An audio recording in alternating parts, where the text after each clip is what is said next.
When his first love walks back into his empire as the one person who can destroy him, neither of them will survive this unchanged. The champagne glass didn't just fall, it shattered, crystal exploding across imported marble like a gunshot, silencing 400 people in an instant. Every head turned, every conversation died. And Kang Jae-hyun, the most feared man in South Korea, stood frozen at the entrance of his own engagement party, staring across the ballroom at the one face he had spent 9 years trying to forget. She was supposed to be gone. She was supposed to be nobody. Instead, Nia Brooks stood in the center of his world wearing a black dress and 9 years of survival on her shoulders. And the expression on her face told him she hadn't come here to dance. If you've ever loved someone your family tried to erase, this story is for you. Hit like, drop your city in the comments so I can see how far this story has traveled, and follow all the way to the end. You will not see this ending coming. The engagement party had been Jae-hyun's mother's idea. Everything about it was her idea. The venue, the guest list, the timing, even the woman standing at the other end of the room, wearing a champagne-colored gown and a smile that had been professionally calibrated for exactly this kind of occasion. Seo Yeon-ji was 28, elegant, the eldest daughter of the Seo family, whose shipping networks ran through every major port on the Korean peninsula. She was appropriate. She was strategic. She was in every measurable way exactly what a Kang heir was supposed to want. Jae-hyun had agreed to the engagement 6 weeks ago with the same energy he brought to most decisions these days, a flat, exhausted compliance dressed up as authority. He had looked at his mother across the dining room table, looked at the documents laying out the Seo family's assets and political connections, and said yes the way a man says yes when he has already forgotten what it feels like to want something. That was 6 weeks ago. Tonight, standing in the entrance of the Grand Hyatt Seoul's most exclusive ballroom, his champagne glass in pieces at his feet, and 400 of the most powerful people in the country watching his face, Jae-hyun was remembering what it felt like to want something. The feeling came back fast and ugly, like a bone resetting wrong. He hadn't dropped the glass. His hand had simply stopped working the moment his eyes found her. She was standing near the center of the room, beside the Mirai technology delegation. 12 executives in dark suits who had arrived an hour ago as representatives of the government's new infrastructure project, a $12 billion initiative that the Kang Syndicate's corporate division had been quietly bleeding money to support for the past 2 years. Jae-hyun had been told the delegation would include a guest, CEO, someone whose company had developed the only quantum encryption architecture capable of supporting the project's data security requirements. He had not been told her name, or maybe he had. Maybe someone had said Brooks Quantum Systems, and he had nodded and moved on because the name Brooks meant nothing to him anymore, because he had spent 9 years making sure it meant nothing to him, because he was Kang Jae-hyun, and he ran an empire, and he did not think about girls from the past who had vanished into America with their mothers and never looked back. Except she had looked back.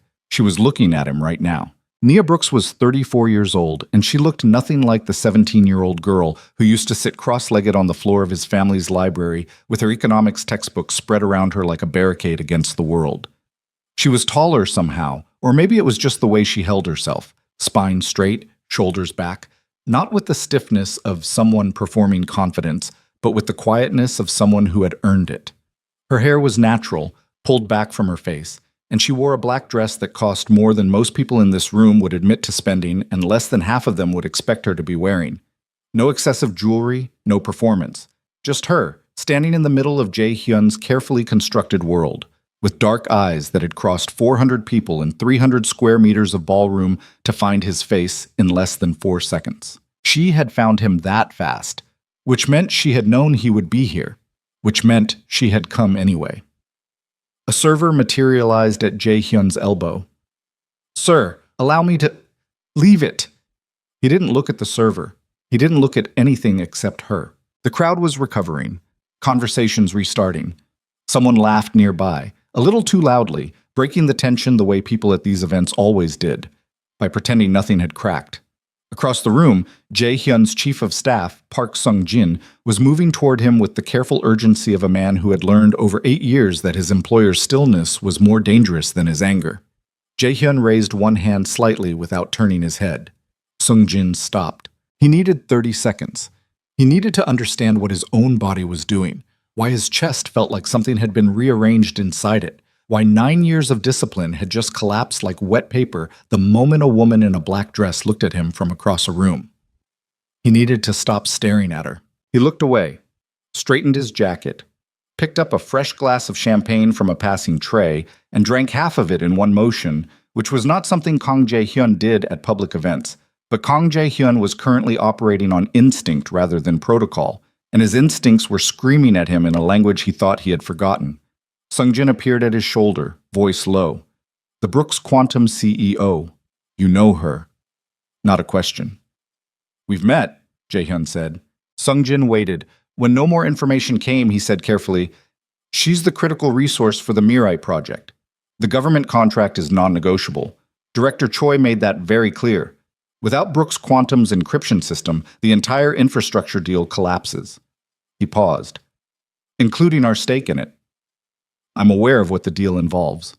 The Mirai Group is expecting an introduction tonight. CEO Brooks specifically requested, not tonight." Sungjin hesitated. "Jae-hyun-si, the contract is worth—" "I said not tonight, Sungjin." He set the champagne glass down on a nearby table without looking at it. His voice had gone very quiet, which everyone in his organization knew was worse than loud. "Manage the Mirai delegation. Tell them I'll arrange a formal meeting next week. Give them whatever they need tonight to feel appropriately valued." Sungjin nodded once, already adjusting, already solving. He had been doing that for 8 years, absorbing whatever Jae-hyun threw at him and turning it into functional outcomes.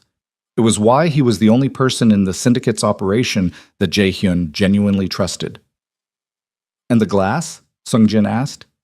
"It slipped." "Of course." A pause. "Your mother has been looking for you for the past 20 minutes. Jae-hyun almost smiled. "Tell her I've been handling business." He moved through the crowd in the direction that was directly away from Nia Brooks, which took considerable effort because something in his body kept trying to correct the direction, kept trying to pull him back toward the center of the room like a compass needle fighting the wrong pole. He stopped at the bar, ordered water, stood with his back to the room, and focused on breathing. He was 35 years old. He ran an organization that employed thousands of people through legitimate channels and an unknown number through channels that did not appear in any public filing. He had sat across from government ministers and crime bosses and corporate raiders and never once lost the thread of control that kept everything functional. He had been engaged for 6 weeks to a woman he did not love and felt nothing more complicated than a low-grade numbness about it. One look at Nia Brooks and his hands didn't work. He stood at the bar for 4 minutes, which was long enough for Seo Yeon-ji to find him. She appeared at his side with the particular grace of a woman who had been trained since childhood to appear effortless at exactly these moments, and she slid her hand through his arm and stood close enough that the room would read it as affection rather than the tactical positioning it actually was. She was not a bad person. Jae-hyun had spent some effort over the past 6 weeks confirming this, that she was simply a woman doing what her family required of her, the same way he was a man doing what his family required of him. It made him neither like her more nor feel better about any of it, "You've been avoiding the Mirai Group," she said quietly, her smile not moving. "I've been managing the room. Your mother wants you to make the rounds with me. The Choi family is here, and the Baek delegation from Busan arrived late. Apparently their flight was delayed. She wants photographs with both families before 10. Tell her I'll be there in a few minutes." Yeonji's fingers tightened slightly on his arm. Not much. Just enough to let him know she had noticed something. She was observant. Jae-hyun had to give her that. She had been watching him since he walked in, and she had cataloged the dropped glass and the 4 minutes at the bar, and now she was standing next to him doing the math. "Who is she?" Yeonji asked. The question landed with less drama than it deserved. Jae-hyun turned to look at his fiancée. The woman he would marry in 8 months. The woman whose family's shipping empire would stabilize 3 of the Kang syndicate's most exposed financial positions. And he considered the question. "No one you need to worry about," he said. Yeonji looked at him for a moment with an expression he couldn't quite read. Then she nodded, the movement small and precise. "That's almost exactly what someone would say about the person I need to worry about most." She released his arm and moved back into the room, smooth and unhurried, and Jae-hyun watched her go and thought, not for the first time, that she deserved better than this arrangement. They both did. He turned back to the room. Nia was gone, sobbed. He found her 20 minutes later on the hotel's 32nd floor terrace, which was not open to event guests and required a key card that she had apparently obtained from somewhere, which told him she had prepared for this possibility, that she might need to be alone or that she might need him to come looking for her. He wasn't sure which was more unsettling. The terrace looked out over the Han River, and the city below was doing what Seoul always did at night, burning with cold light in every direction, enormous and indifferent and relentless. Nia stood at the railing with her back to the door, and she didn't turn around when he stepped outside, which meant she had heard the door open and chose not to turn around, which was a choice, which meant she was making him come to her. He stopped a few feet away. Let the door close behind him. The night air was cold for late spring, sharper than the season warranted, and he could see her shoulders tense slightly against it, but she didn't move. You could have had your people tell me you were here, he said, before the event. I could have, she said. Why didn't you? She turned around then. Up close, the 9 years were more visible, not as damage, not as decay, but as weight, as accumulation. Her eyes were the same, that particular dark brown that he had spent an embarrassing portion of his 20s trying not to think about. But there were things behind them now that hadn't been there when she was 17. Things that looked like decisions made in hard rooms and grief processed alone and success achieved at a cost that never quite made it into the press releases. Because I wanted to see your face, she said, when you didn't know I was coming. And? She tilted her head slightly. And you dropped your glass. It slipped. You've never dropped anything in your life, Jae-hyun. She said his name the way she used to say it. No title, no honorific, just the name itself, which no one else in his life said that way anymore. It hit him somewhere behind his sternum. I watched you carry a priceless ink painting through a rainstorm once without getting it wet. Your hands don't slip. He didn't answer that. There was no good answer. She turned back to the railing, looking out at the city. I almost didn't take the Mirai contract, she said. When my team told me the Kong corporate division was involved, I almost said no. What changed your mind? The project matters. What it would do for the country's data infrastructure. The actual impact on actual people. I couldn't let the contract go to a less capable firm because I had personal complications. She paused. I also told myself that 9 years was enough time, that I was a professional, that I could walk into a room where you were and feel nothing. Could you? A long silence. The river below them moved in the dark, silent from this height. I felt something when I saw you, she said. I'm not going to pretend otherwise, but I need you to understand something, Jae-hyun. I'm not here for whatever you're about to tell yourself I'm here for. I'm here for the contract. I'm here because the government needs my technology and your corporate infrastructure, and we are going to work together professionally for 6 weeks, and then I am going back to New York. Okay, he said. She looked at him. Okay? What else do you want me to say? I want you to say you understand. I understand, he said. And then, because he was 35 years old and had spent 9 years learning to say true things clearly, even when they were inconvenient.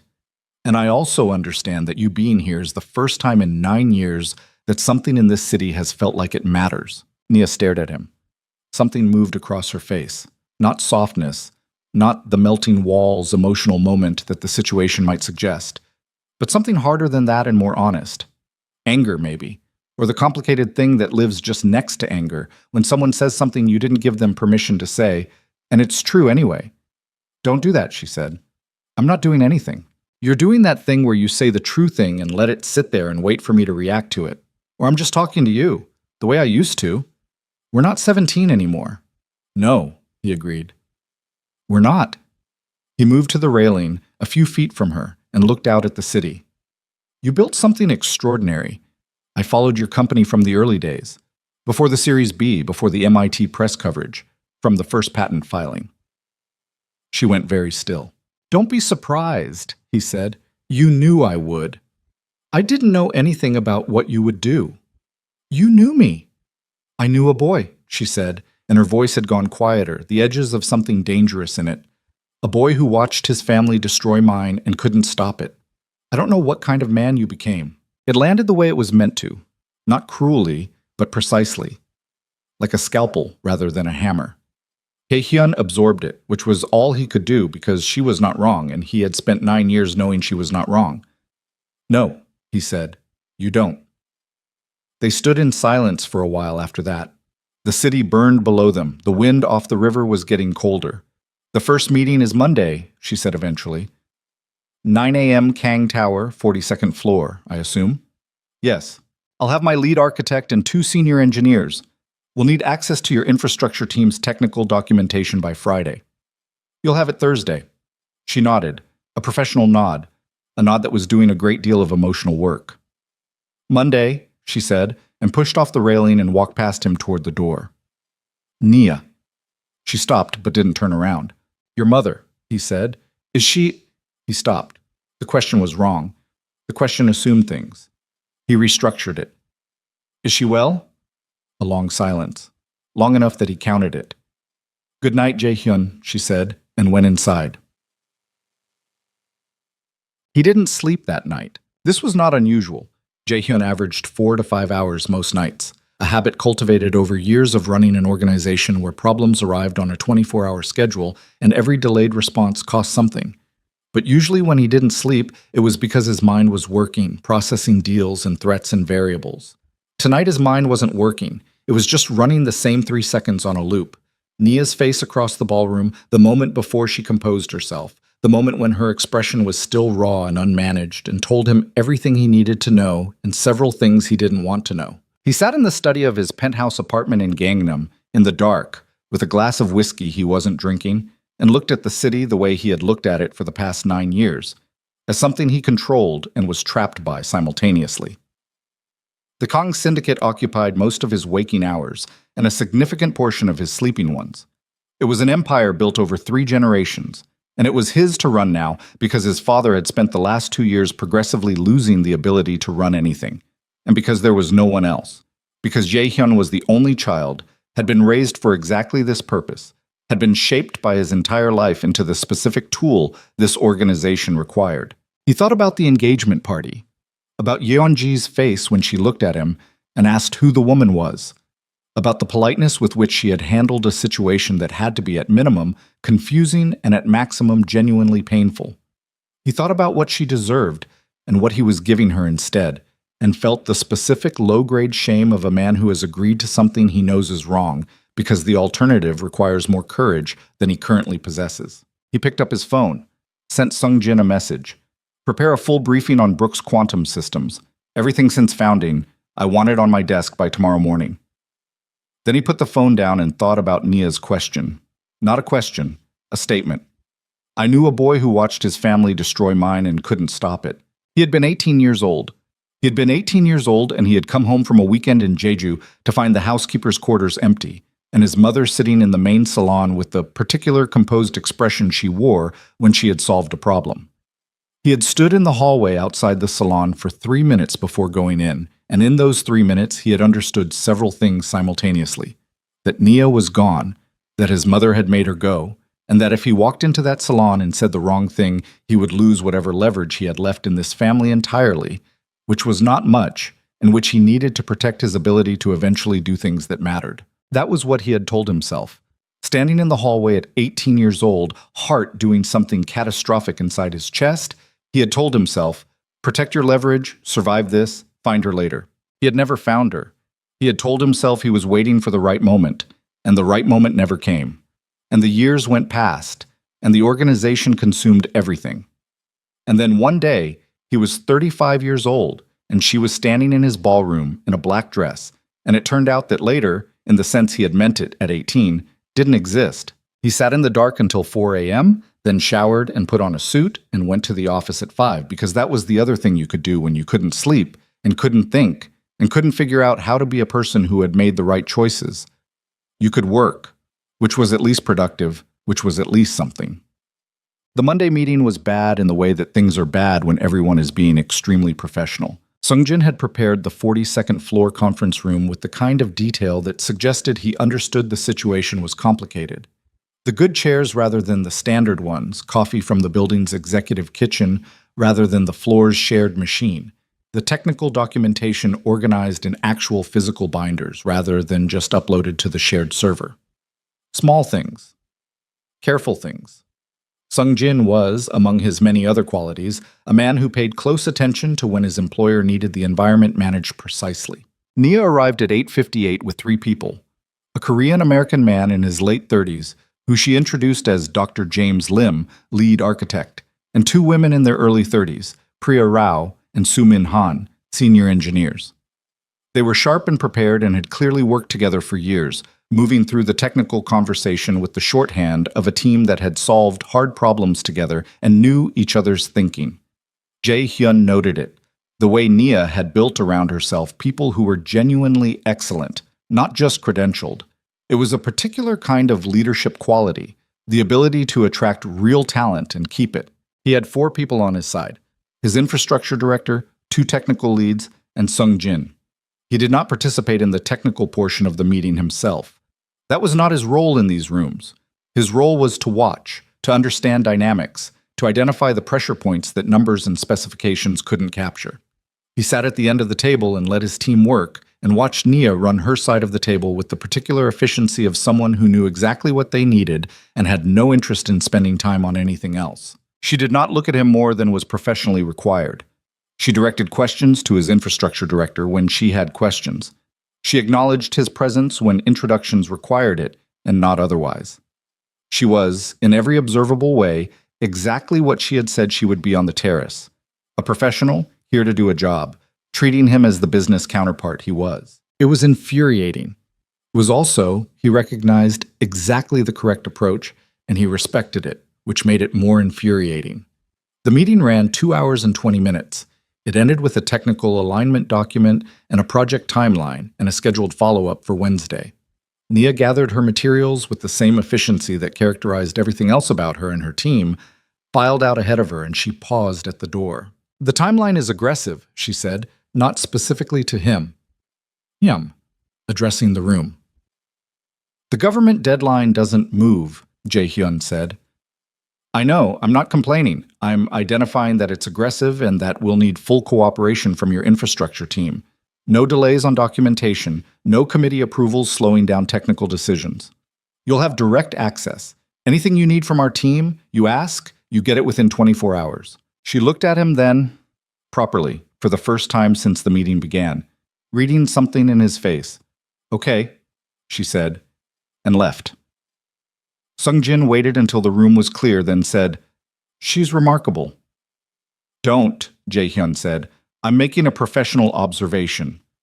"Make it somewhere else." Sung Jin allowed himself the smallest possible smile, which was the only kind Sung Jin ever permitted himself, and gathered his folders. "Your mother called while the meeting was running. She wants dinner on Wednesday." "Move it to Thursday." "She'll ask why." "Tell her I have a project conflict." Sung Jin nodded. "She's going to find out about the Brooks involvement in the Mirai contract." "I know. It would be better if she heard it from you first." Jae-hyun looked at the door through which Nia had just exited. The room still smelled faintly of her perfume. Something clean and dark, nothing floral, which was consistent. "I'll handle it," he said. He did not handle it. 4 days passed. He told himself he was waiting for the right moment, which was a habit he was apparently still capable of at 35. And in the meantime, the project moved forward with a velocity that told him Nia was not in Seoul to waste time. Her team worked 16-hour days. She worked longer.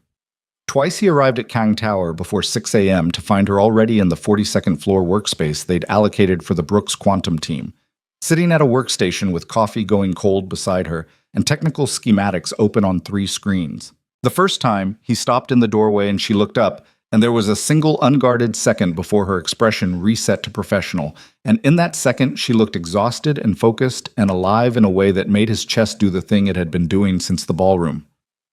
"You're here early," he said. "I'm always here early." She turned back to the screen. "Your infrastructure team's security protocols have a gap in the data handoff layer. I need your director's cell number." He gave it to her. Left. Did not allow himself to stay. The second time he brought coffee, 2 cups. Because it was before 6 and the kitchen wasn't staffed, and she looked at the cup he set beside her workstation for a long moment before picking it up. "Thank you," she said. "How's the gap?" "Closed. Found 2 more." "Serious?" "Patchable. I'm documenting them for your security team's benefit. They're not related to the Mirai project, but they should know." She glanced at him. "Do you want the report going to Sung Jin or your infrastructure director?" "Both." She nodded, turned back to the screen. and he stood there for approximately 3 seconds longer than was necessary before leaving. By the end of the first week, his mother knew. He was not surprised. Kang Mi-rae had built intelligence networks that most people assumed only existed in films, and she had been managing the edges of her son's life with surgical precision since he was old enough to have a life worth managing. She called him on Friday evening, and the call lasted 7 minutes, and it was not pleasant.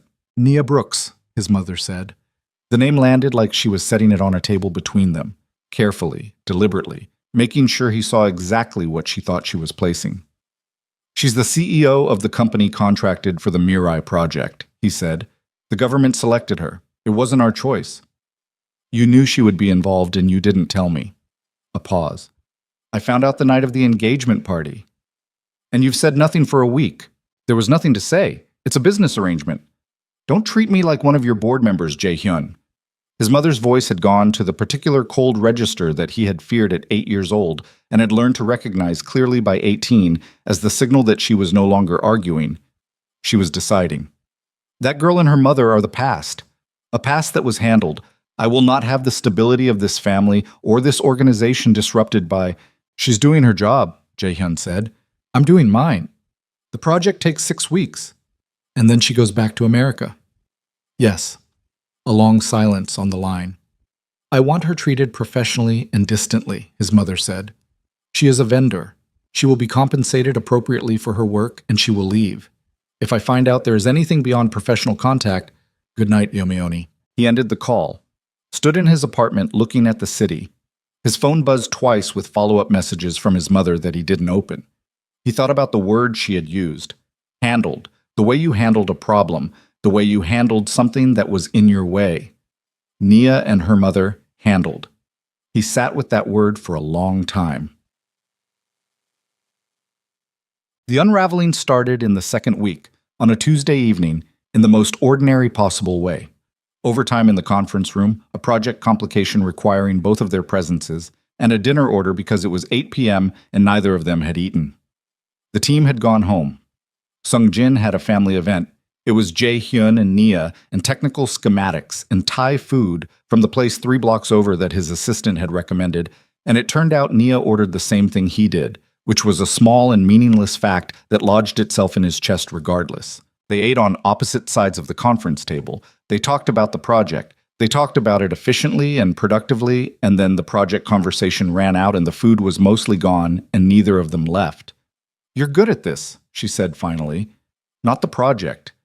She gestured at the building, the city, the general largeness of what he ran. "I thought you might be.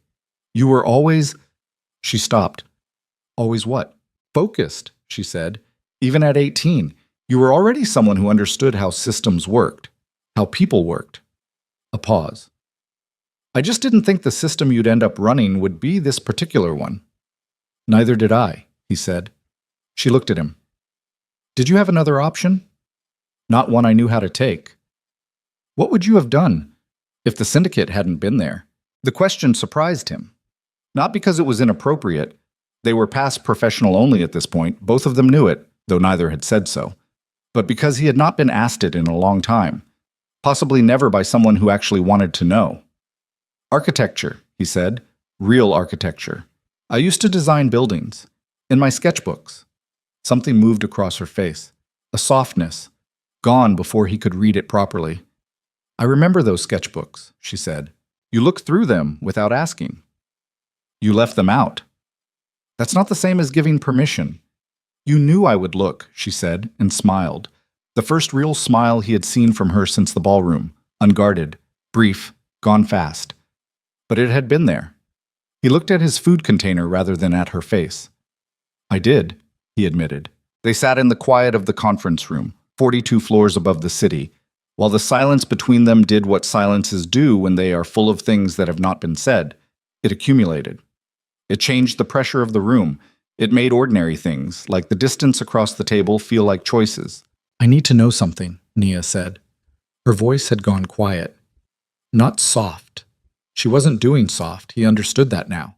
She did quiet as a different register, as precision rather than vulnerability. "About that night, when we left," Jae-hyun put down his chopsticks. "Your mother came to our quarters at 11 p.m., Nia said. She had an envelope. She told my mother it was a severance payment, a generous one, and that the family was downsizing the household staff. She said we had until morning. A pause. My mother asked if you knew. Your mother said you had approved the decision. The room went very still. She told you I approved it, he said. Nia watched his face. Yes. The rage was there. Not hot, not explosive, but cold and structural, the kind that comes from understanding exactly how something was constructed.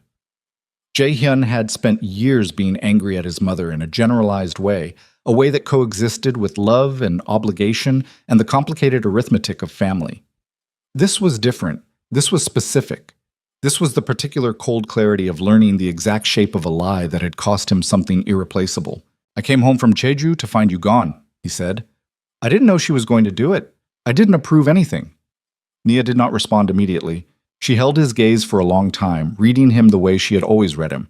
Not credulously, not with the automatic trust of someone who wanted to believe, but with the careful deliberation of someone who had learned that the truth and the convenient story could look identical until you looked from the right angle. Your mother is very convincing, Nia said.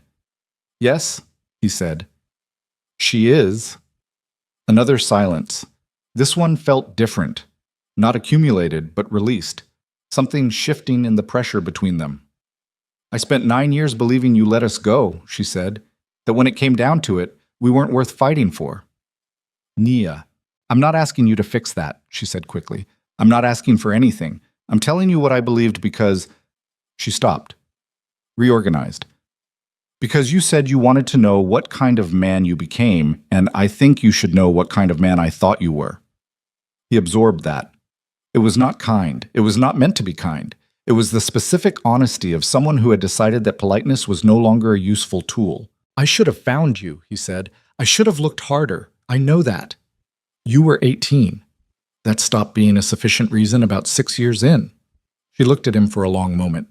The city hummed 42 stories below them. This is a complicated situation, she said. Yes. I'm here for 6 weeks. I know. And you're engaged. The word landed between them. He didn't move, didn't look away. I'm aware, he said. She gathered her project materials in the careful, methodical way she did everything. Each document placed in order, each folder closed properly, and stood up. Monday, she said. 9 a.m. Nia. She paused. What you said. About what kind of man you thought I was. He kept his voice level, which cost something. I'm going to fix that. She looked at him over her shoulder. Something in her face. The particular expression of a woman who wants to believe something and is refusing to do it too fast. Don't make me a promise you built on a feeling, she said. I've had enough of those. She walked out. The door closed. The conference room was empty and overlit and smelled of Thai food and the ghost of a conversation that had just changed everything. Jae-hyun sat alone at the head of the table for a long time. His phone lit up on the surface beside him. A message from his mother. I trust you're being sensible. The Seo family is expecting the engagement confirmation in the press next week. He looked at the message for a long moment. Then he put the phone face down on the table. He reached for his glass of water and his hand was steady, completely, deliberately steady, as he raised it to his mouth. He was making a decision, he understood, not yet in the articulated, spoken, irreversible way, but in the way that things begin before they begin, in the quiet space before the action, where the man knows what he is going to do even before he has admitted it to himself. Outside, Seoul burned in the dark below the window. Indifferent. Enormous. Unaware that something had just cracked open on the 42nd floor, something that, once open, was not going to close again. Whatever came next was going to cost him. He was 35 years old, and it had been 9 years, and the cost of the thing he was going to do was going to be enormous, and he sat in the empty conference room in the dark city and discovered, with a kind of exhausted relief, that he didn't care. He had been inside the gilded cage for 17 years. He had called it discipline, obligation, leadership. He had called it everything except what it was. What it was fear. And Nia Brooks had walked back into his city and looked at him across a ballroom with 9 years of survival in her eyes, and the fear, quietly and without ceremony, had begun to lose its grip. 3 floors below, in the elevator descending toward the lobby, Nia stood alone and held her project folder against her chest and breathed. Just breathed. Her team would be at the hotel. She had calls to make: New York, her board, her VP of operations who texted at all hours. She had 6 weeks of work ahead, and a government contract that mattered, and a career she had built from nothing on a continent she had arrived in, with one suitcase and a wound and a mother who worked double shifts so she could study. She had not survived all of that to lose her mind in an elevator over a man who dropped his champagne glass. The elevator stopped on the 28th floor. The doors opened. Chae-hyun's mother stepped in. Kang Mi-rae was 61 years old and looked exactly like a woman who had been deciding outcomes for other people her entire life. Slim, immaculate, with the particular stillness of someone who had never, not once, been uncertain about where she stood. She looked at Nia with recognition so immediate and complete that it was almost impressive. No hesitation, no pretense of a social recovery, just the full beam attention of someone who had known this moment was coming and had prepared for it. "Miss Brooks," she said. The elevator doors closed. "Mrs. Kang," Nia said. 28 floors of descent. Neither of them moved. "I understand you're doing excellent work on the Mirai project," Kang Mi-rae said. Her English was perfect, unhurried, with the cadence of someone who had selected each word 3 sentences ahead. "My son speaks highly of your team's technical capabilities." "We're doing our jobs," Nia said. "Indeed." A pause that felt architectural. "I wonder if I might buy you coffee tomorrow morning. As the family hosting your company's work here, I'd like to express our appreciation personally." Nia looked at the elevator doors. "I appreciate the offer," she said. 8 a.m., Kang Mi-rae said. "The lobby cafe. I'll have a table reserved." The elevator reached the ground floor. The doors opened. "Good evening, Miss Brooks," Kang Mi-rae said and stepped out first. Nia stood in the elevator for 2 seconds after she left, which was long enough to understand several things at once. That Chae-hyun's mother had not come to that elevator by accident, that the coffee invitation was not an invitation, and that whatever had cracked open in the conference room 42 floors above had just become visible to the one person with both the motive and the capacity to close it permanently. The doors began to slide shut. Nia put her hand out and stopped them. She stepped out into the lobby.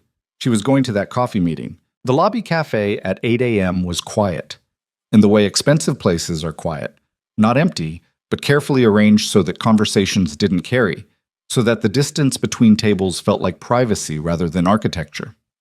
Kang Mi-rae was already seated when Nia arrived, which Nia had expected. Women like Kang Mi-rae were always already seated. They arrived early so that you walked toward them, so that the geometry of the room established who was waiting for whom before a word was spoken. Nia had been up since 5. She had reviewed the project files, responded to her New York board's overnight emails, and spent 45 minutes in the hotel gym doing the kind of workout that was less about fitness and more about getting her body to behave, to stop the low-level hum of adrenaline that had been running since the elevator the night before, since the conference room, since the ballroom, since all of it.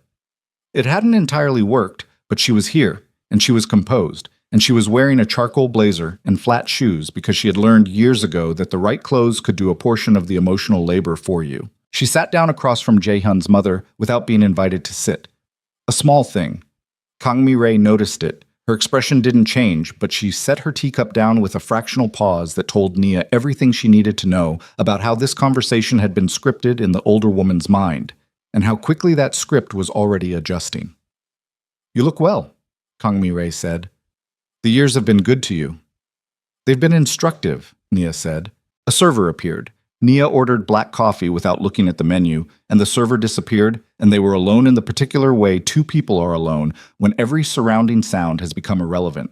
"I'll be direct," Kang Mi-rae said, which was what people said when they intended to be precisely as indirect as required. "I have great respect for what you've built. Brooks Quantum Systems is a genuinely impressive organization. The work your team is doing on the Mirai project is, my son tells me, exceptional." "Your son is not involved in the technical evaluation," Nia said, "so I'm not sure what he's told you." Kang Mi-rae paused. A real pause this time, not architectural. She was recalibrating. "He pays attention." "He always did." The words were out before Nia decided to say them. They landed in the space between the 2 women and stayed there, specific and irretrievable. Kang Mi-rae looked at her for a long moment, and what Nia saw in the older woman's face was not hostility. Not yet, but something more uncomfortable than hostility. Recognition. "Miss Brooks," Kang Mi-rae said. "You are a sophisticated woman. You understand that there are systems that have nothing to do with personal feeling, family structures, obligations, arrangements that protect large numbers of people and their livelihoods. You built a company. You understand how decisions are made at scale." Nia's coffee arrived. She wrapped both hands around the cup, didn't drink. "I understand how decisions are made," she said. "Then you understand that what is happening, the proximity, the daily contact, a slight pause, history between you and my son, is a disruption that I cannot allow, not out of cruelty, out of necessity." Nia looked at her. "You came to our quarters at 11 p.m., Nia said, 17 years ago. My mother opened the door in her work clothes because she hadn't finished her shift yet. You handed her an envelope and told her the family was downsizing staff. She kept her voice level. It cost her. You told her Jae-hyun had approved the decision." Kang Mi-rae did not look away. "My mother spent the next 3 hours packing everything we owned," Nia continued. "She didn't cry. Not that night. She was too busy making phone calls, finding a place to stay, figuring out how to get us to the airport by morning. She didn't cry until we were on the plane. I was sitting next to her and she turned toward the window and her shoulders were shaking, and I was 17 years old and I didn't know how to help her, so I just put my hand on her arm and held it the entire flight." She paused. "That was the moment I decided I was going to build something so large that no one would ever be able to hand my family an envelope and tell them to leave by morning." The cafe was quiet around them. Kang Mi-rae had gone very still. "I'm not asking you to apologize," Nia said. "I'm not here for that. I'm here because you asked me here, and I came because I wanted you to understand something before you begin whatever campaign you've prepared." She finally picked up her coffee. Drank. "I am not 17 years old. I am not my mother in work clothes at 11 p.m. I have a $300 million company and a government contract that your son's organization needs, and I have nothing to lose from this project except time. So whatever you're planning, be sure about it, because if you come at me, I won't leave quietly." Kang Mi-rae was quiet for a long moment. Something moved in her face. Not softness, not defeat, but a kind of recalculation that was almost visible, like watching someone rebuild a position in real time. "You believe my son is in love with you," she said. "I don't think anything about your son's feelings. I think he's running an organization under tremendous pressure, and I think he's in an engagement he didn't choose, and I think that's your business, and his, not mine." "And yet you stayed on the terrace with him for 30 minutes the night of the party." Nia set her cup down. "Were you watching?" "I protect my family, yes." "Then you already know the answer to your question, and you didn't need to have coffee with me." She pushed her chair back, stood, looked down at Kang Mi-rae with the specific composure of a woman who has learned that the most powerful thing you can do in a room is refuse to need anything from it. "Thank you for the coffee," Nia said. "I'll see your team at the 9 o'clock project check-in." She left. She walked through the lobby without hurrying, stepped outside into the early morning air, stood on the sidewalk for exactly 30 seconds, breathing, eyes on the mid-distance where the city was doing what cities do in the morning, waking up, indifferent, enormous, continuous. Then she took out her phone and called Dr. James Lim. "Change in plan," she said when he answered. "I want the project timeline compressed. What would it take to finish in 4 weeks instead of 6? A long pause on the line. "Nia, what would it take, James?" He exhaled. "Every person on the team working at maximum capacity. No weekends. Probably some nights. Can we do it?" Another pause. "If Kang's infrastructure team matches our pace, which would require their director to—" "I'll handle the director," she said. "Get the team together at 8:30 before the 9 o'clock check-in." She ended the call, stood on the sidewalk for one more second, then she went back inside. "What?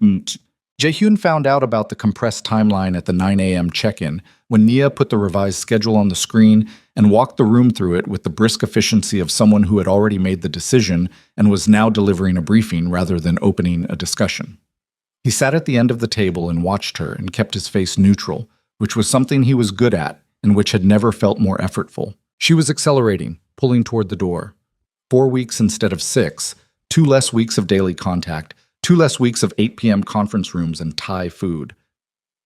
And conversations that kept going past the project and into the other thing, the thing that neither of them had named and that she was now clearly, methodically trying to outrun. He knew why. He didn't need to be told. His mother had requested the coffee meeting. Sungjin had flagged it. and he had told himself he was going to let it happen, that his mother was entitled to manage her concerns, that Nia was an adult who could handle a conversation. He had told himself these things, and they had all been, in their individual ways, reasonable, and they had all been, in aggregate, a failure of nerve. After the check-in ended, when the room had mostly cleared, he said, "A word." Nia looked at him. Her team filed out with the careful unobtrusiveness of people who had decided not to notice things. When it was just the two of them, she said, "The timeline is achievable." "I'm not talking about the timeline." "I know." He stood up, moved to the window. The city was sharp and clear below, the sort of morning that made Seoul look like it had been built to be seen from above. "What did she say to you?" "Nothing I wasn't expecting." "Nia." "She told me you had obligations. She told me there were systems in place that protected a lot of people. She reminded me, without quite saying it, that she still had levers she could pull." A pause. "And I reminded her that I'm not the same person she put on a plane 17 years ago." He turned from the window. She was standing by the table with her arms at her sides, and she was doing the thing she always did, maintaining the expression and the posture and the composure, but her jaw was tight, and he had known her face for long enough to read the places where the composure was costing her. "I should have told her to stay out of it," he said. "You should have," she agreed. "I thought—" He stopped. "You thought you could manage it," she said. "You thought you could manage her and manage the project and manage whatever this is." She gestured at the space between them. "Simultaneously. Like everything is a system that responds to management." She tilted her head. "You've been running things for so long, you've forgotten that some things don't respond to management, Jae-hyun. Some things just happen, and you have to be present for them." He looked at her. "That's the most words you've said to me directly since the engagement party," he said. "I'm building up to something." "What?" She looked at him for a long moment, and then she said, "My mother is dead." The room went very quiet. "She died 4 years ago," Nia said. Her voice was still level, still controlled, but there was a quality to it now. A density, like something under significant compression. Cervical cancer, stage 3, diagnosed late because she'd spent years not going to doctors because she couldn't afford to. And by the time she had insurance, by the time my company was stable enough that she didn't have to work anymore, and she could actually take care of herself, it was already late. She paused. She died in a hospital in Boston. I was there. She didn't get to see Brooks Quantum go public. She didn't get to see any of it. Jae-hyun stood at the window and felt something inside him go very still, and then begin slowly and devastatingly to understand the full shape of what his family had done. "She worked double shifts for 11 years, Nia said. "So I could go to MIT, so I could build the company. She worked herself into the kind of exhaustion that makes your body stop fighting things it should be able to fight." She looked at him directly. "Your mother put her on a plane with an envelope and told her the family was downsizing staff, and she worked double shifts for 11 years, and she died without seeing any of it matter." He didn't speak. There was nothing to say that was not inadequate. "I'm not telling you this to hurt you," Nia said. "I'm telling you because you said you wanted to know what kind of man you became, and I think you should understand what it cost. Not what it cost me, what it cost her." She picked up her folder from the table. "I'll be at my workstation if there are technical questions." She walked out. He stood at the window and looked at the city and felt the familiar cold settle in his chest, the one he had been living with for 9 years and had never correctly identified until this moment. He had called it discipline, control, the emotional management required to run what he ran. He understood now, in the window's reflection, in the way his own face looked back at him, blank and composed and deeply exhausted, that it was not discipline. It was the shape grief made when a man refused to acknowledge it. He called his mother that afternoon. Not from the office, from the underground parking structure, alone, where the concrete walls ate the sound and no one passed through without clearance. "Her mother is dead," he said when she answered. A pause. "I see. She worked double shifts for 11 years, Eomeoni, after you put her on a plane. Jae-hyun, did you know? When you did it? Did you think about what would happen to them?" His mother's voice, when it came, was neither cold nor defensive. It was something he hadn't heard from her in a long time, careful. The voice of a woman who knew she was on ground that could shift. "I thought about what would happen to this family," she said. "I thought about what would happen to you, what that girl represented, the distraction, the attachment, the exposure it created at a time when your father was already—" She stopped. I made a decision that I believed protected the family. I stand by that. She told me you told her mother that I approved it. Silence. You told her I had agreed to it, he said. You told a woman who had done nothing wrong, who had worked in this house, who had been nothing but decent, that her daughter's relationship with my son had been ended with my knowledge and my approval. You made her believe I had decided she wasn't worth keeping. I needed her to leave without making it a fight. I know, clean and quick and surgical. The rage in his chest was cold and measured, which was worse than heat. What did it cost you to say that? Nothing. It cost you nothing. It cost them everything. This conversation is not negotiable, he said. I'm not asking for your perspective on the decision. I'm telling you that I understand now completely what it cost. And I'm telling you that the engagement with the CO family needs to be reconsidered. A silence that had weight. You're not serious, his mother said. When am I not serious? Jaehyun, listen to yourself. Because a woman you knew as a teenager walked back into... Because I have spent 17 years doing what this family required, he said. Every decision, every compromise, every obligation I accepted because the organization required it, or the family required it, or you required it. I accepted all of it. A pause. I need you to hear me clearly. I will fulfill every professional obligation to the CO family. I will ensure their business interests are properly handled and that they are not harmed by any transition. But I am not marrying Yeonji. That is no longer available as an option. The silence that followed was the longest of the call. If you do this, his mother said slowly, you need to understand what you are doing, not just to the Seo Alliance, to the council, to the families who are watching to see whether you are as strong as your father was. Any sign of instability, any public fracture, will be read as weakness. And weakness in this position is dangerous, I know. People will move. Let them. Jaehyun. Her voice dropped. For the first time in the conversation, it lost its structure and became something closer to what it had been when he was very young. Not cold, not strategic, but frightened. Frightened in the specific way of a woman who had made every hard choice she'd ever made because she was terrified of what would happen if she didn't. I'm asking you to think about this. Not for me. For everything we have built. I am thinking about it, he said. I've been thinking about it for 9 years. He ended the call. Sat in the parking structure for a long time. The concrete around him was cold and indifferent and smelled of oil and exhaust, and the fluorescent lights above him made everything look like the aftermath of something. He took out his phone, opened his messages, typed to Sung Jin. Clear my schedule for the rest of the day. I need 3 hours, no calls. Then he typed a second message to a different contact, his personal attorney, not the syndicate's legal team. I need a meeting tomorrow. Regarding the CO engagement documentation. Private. He sent it, put the phone in his pocket, sat in the quiet of the underground structure, and breathed. The decision had been building for longer than he had admitted. Maybe since the ballroom. Maybe since the terrace. Maybe since the conference room last Tuesday, and the Thai food, and the way she had smiled, brief and real and gone, when he said you knew I would look. Or maybe since he was 18 years old in a hallway outside his mother's salon, counting the cost of a choice he had told himself he'd come back to. He was not coming back to it. He was doing it now, whatever it cost. But he found her at 7 that evening, not in the conference room, not in the 42nd floor workspace, in the ground floor lobby, about to leave, her project bag over one shoulder, looking at her phone with the particular focused frown of someone dealing with a problem that existed in a time zone 8 hours away. She looked up when he stopped in front of her.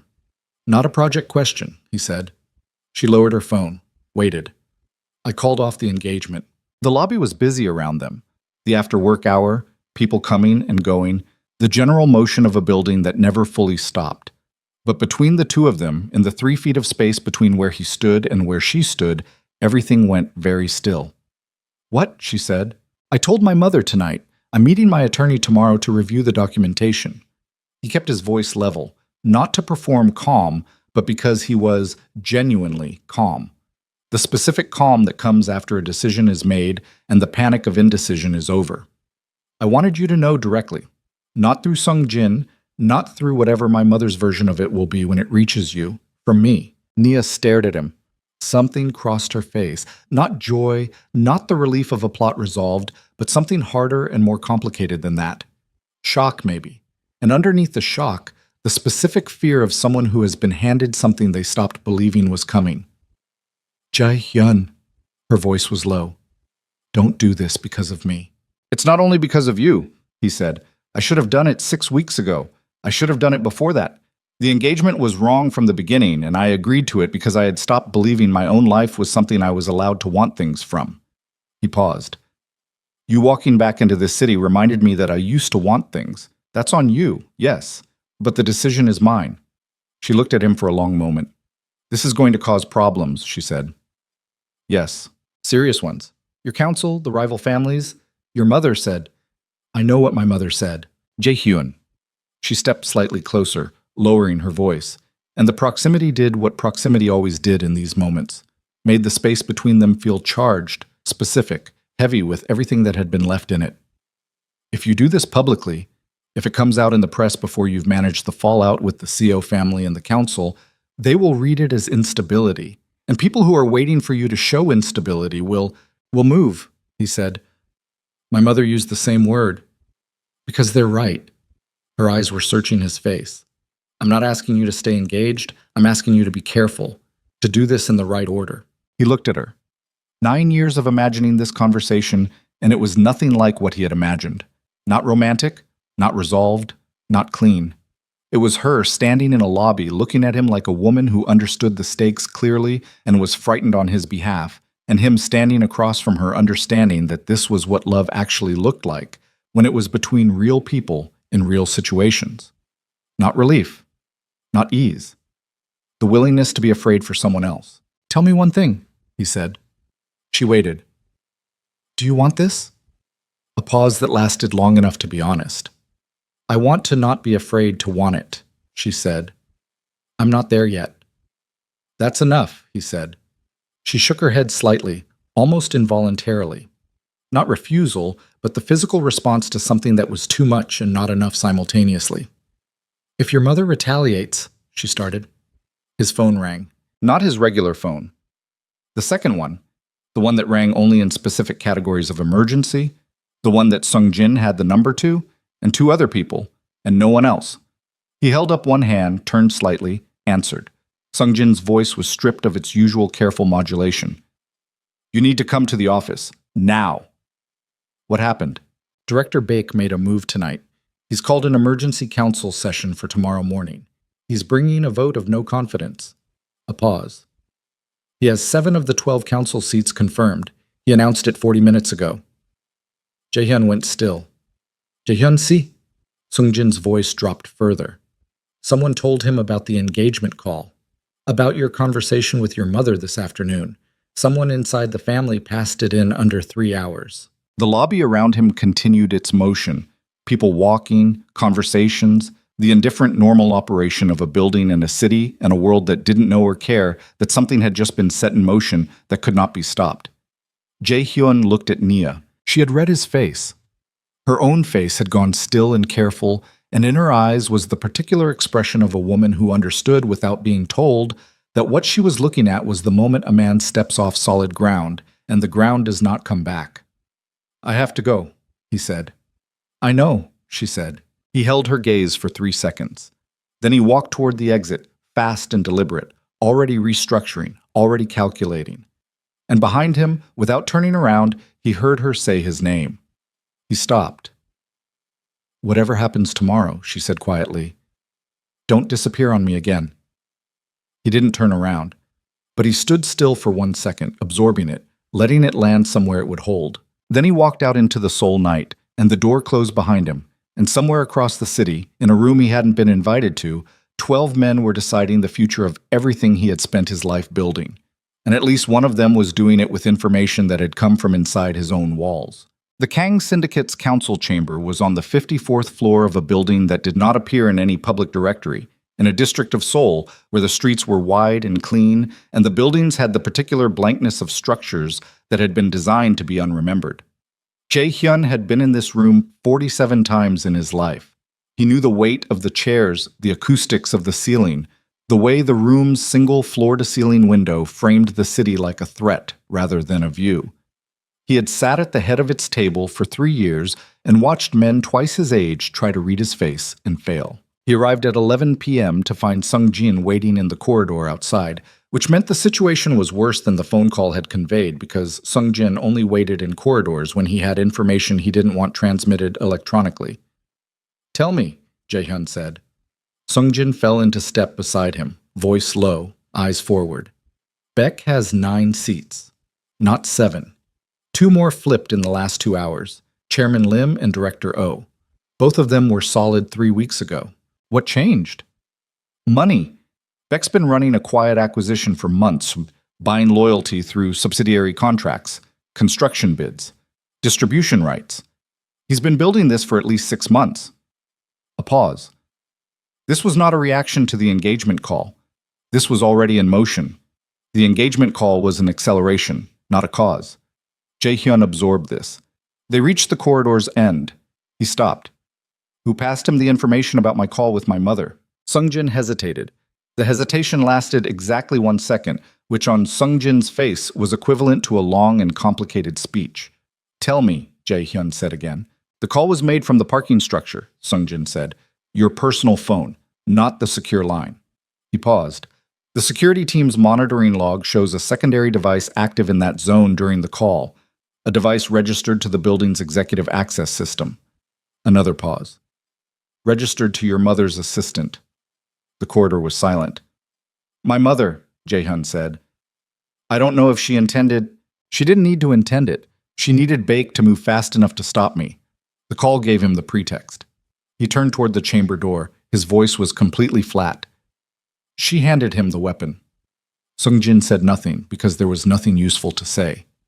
Jae-hyun pushed open the chamber door. Shabak. There were 11 men in the room. Baek Sung-chul sat at the far end of the table, not at the head, which was Jae-hyun's seat, but 2 positions down, which was a deliberate choice, a statement that said he was not yet claiming the seat, but was close enough that everyone present understood he intended to. He was 62 years old, thick-set, with the hands of someone who had spent his early years doing physical work before the syndicate elevated him, and he had a way of sitting that suggested he was always lower to the ground than he appeared, always more rooted, always harder to move than you calculated. He looked at Jae-hyun when he entered, didn't stand. None of them stood, which was the first formal signal, the small, deliberate discourtesy that told him the room had already made its decision and was now performing the process of making it. Jae-hyun sat at the head of the table. He did not look at Baek. He looked at each man in turn, taking 30 seconds to do it, letting the silence work for him the way it always had. "Gentlemen," he said. Baek said, "We'll dispense with the formalities. You know why we're here." "I know why you're here," Jae-hyun said. "I'm less certain everyone else does." A slight shift in the room. Baek's jaw tightened fractionally. "The motion on the table," Baek said, "is a review of current leadership's fitness to manage the organization's interests. Specifically, regarding the proposed dissolution of the CO engagement, which represents a strategic alliance that took 14 months to negotiate and which 3 of our most critical financial positions depend on." He looked around the table. 9 members have confirmed support for the review. "We have quorum." "You have quorum for a review," Jae-hyun said. "You don't have quorum for removal. That requires 10. "We have 9 confirmed," Baek said. "The 10th is a formality." "Nothing in this room is a formality." Baek looked at him steadily. "You canceled an engagement that stabilizes the Busan shipping corridor, the Incheon warehousing contracts, and the CO family's political cover for our northern operations. You did it in a phone call, based on—" He paused, and his voice took on the particular weight of a man delivering a prepared line, a personal relationship with a foreign business contractor. The room was very quiet. "You've been monitoring my communications," Jae-hyun said. "We've been protecting the organization's interests, which is what this council exists to do when individual leadership fails to prioritize them." Baek leaned forward slightly. "The woman, Jae-hyun. The Brooks woman. You've been seen. The terrace. The conference room. The lobby last night. People talk. People in my employ talk to you. People in this organization understand where their loyalty lies." Jae-hyun looked at him. He was aware of his own heartbeat. Not racing, not elevated, just present, steady. The physical fact of a body that was functioning under considerable pressure and had been trained to function regardless. He was aware of the 11 faces watching him, reading him, calculating what they saw. "I want the source," Jae-hyun said. "The person who relayed my private conversation. I want a name." "That's not relevant to—" "It's the only thing relevant to this conversation." His voice was quiet. "Because if there is a person in this organization, in this room, who has been feeding information to a council member running a covert accumulation of voting rights, then the question before this table is not my fitness for leadership. It's the integrity of the organization's internal security." He let that sit. If Beck has been buying council positions for 6 months using subsidiary contracts, then every business decision made in that period is potentially compromised. Every contract, every alliance, every deal that was made while he was quietly rerouting loyalty. He looked around the table. "You want to talk about fitness for leadership? Let's talk about that." The room shifted. Not dramatically. These were not men who shifted dramatically. But the particular stillness that had been weighted against Jae-hyun reorganized slightly, redistributed, became less certain of its own direction. Beck's face had gone careful. "You're deflecting. I'm identifying a structural problem that predates this meeting by 6 months, and that will outlast this meeting by however long you intend to run the organization if you take it." He turned to face Beck directly. "You've been here 31 years. You know what happens when the internal intelligence breaks down. You've seen it. We both have." A silence. Then Chairman Lim, who was 70 and had been in the organization since before Jae-hyun was born, said, "The engagement." Everyone looked at him. "The engagement," Lim said again. He had a voice like gravel rolled slowly, and he used it rarely, which meant the room treated it as significant. "Is it dissolved or is it under review?" Jae-hyun looked at him. "It is my intention to dissolve it." "Your intention," Lim said. "Not a completed action." A pause. "Not yet completed," Jae-hyun said. Lim nodded slowly. "Then there is time." He looked at Bayek. "A no-confidence vote on an intention is premature. We would be removing leadership based on a phone call, not an action. That sets a precedent none of us want to live under." He looked back at Jae-hyun. "The council wants reassurance about the SEO alliance, about the northern operations, about the organizational stability going forward." A pause. "Give us that reassurance. In this room. Tonight." It was an opening. Jae-hyun understood it as such. Not a rescue, not a reprieve, but a crack in the wall through which something might be negotiated. Lim was not an ally. He was a pragmatist who understood that a destabilized leadership transition would cost everyone at this table more than a managed recalibration. Jae-hyun looked around the room. 9 faces. Some of them men he had known his entire life. Some of them men who had watched him grow up in the corridors of this organization, who had attended his father's birthday celebrations and his mother's formal dinners, and who had said, at various times and with various degrees of sincerity, that they believed in his leadership. "The SEO alliance will be honored," he said carefully. "The business interests will be protected. I give you my word on that." Beck's eyes narrowed slightly. He had heard the construction of the sentence, what it said and what it didn't say. "And the engagement itself," Beck said. Jae-hyun met his gaze. "That is a personal matter."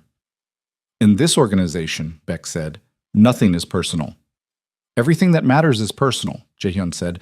"That's why you've been afraid of it your whole career." The silence that followed was different from the previous ones.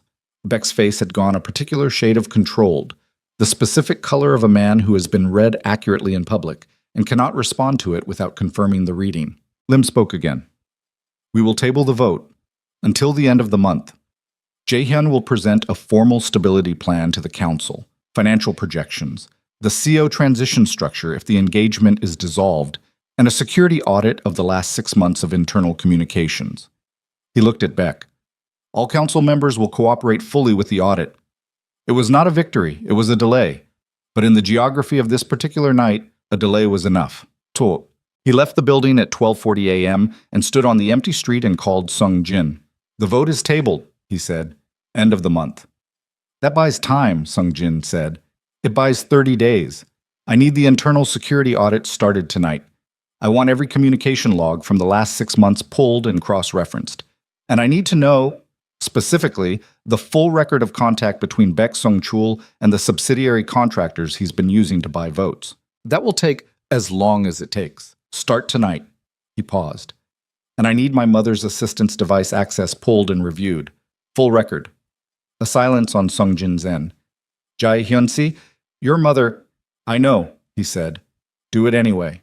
He ended the call. Stood on the empty street for a moment. The city at 1 a.m. was quieter, but not quiet.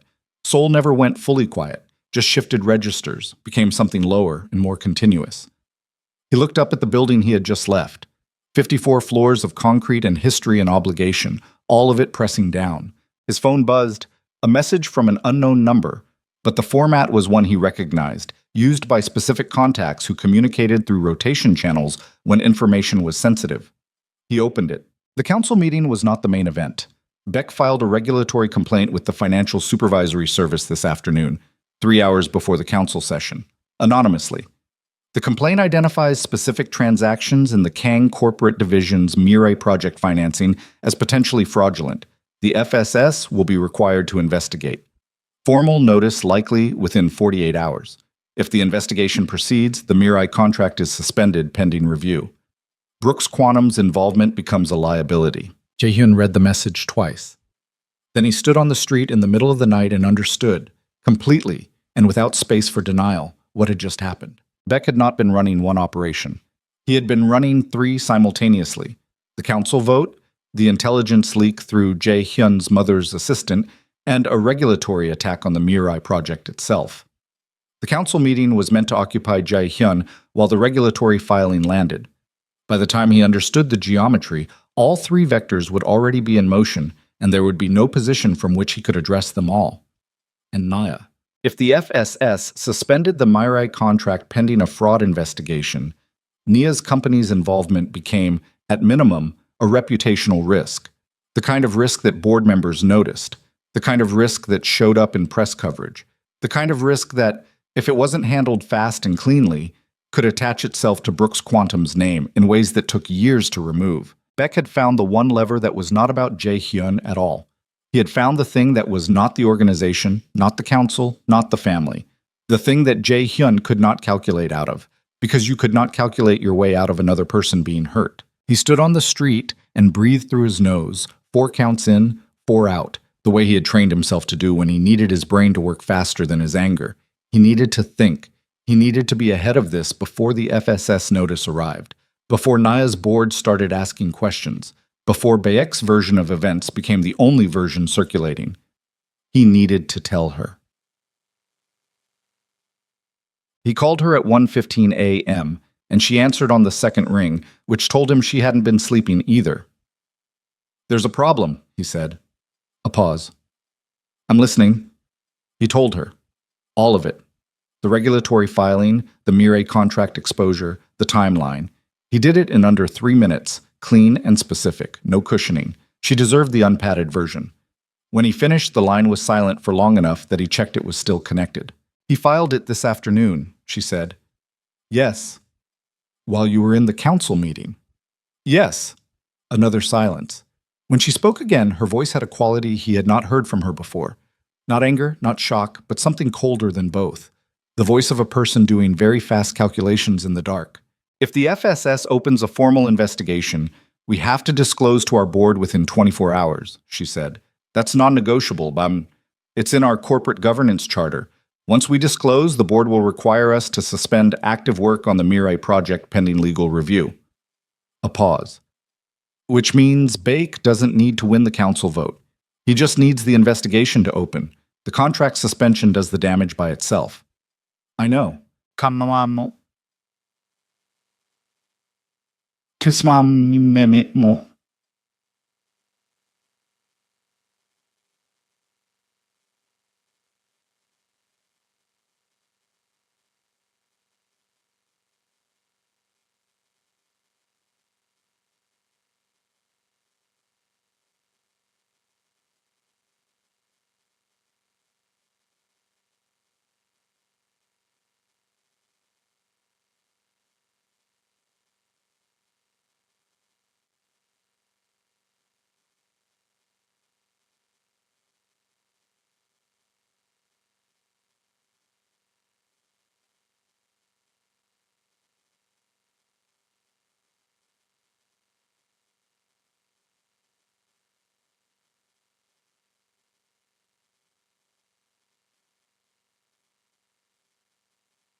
I can challenge the filing if I can demonstrate it was made in bad faith, retaliatory, politically motivated.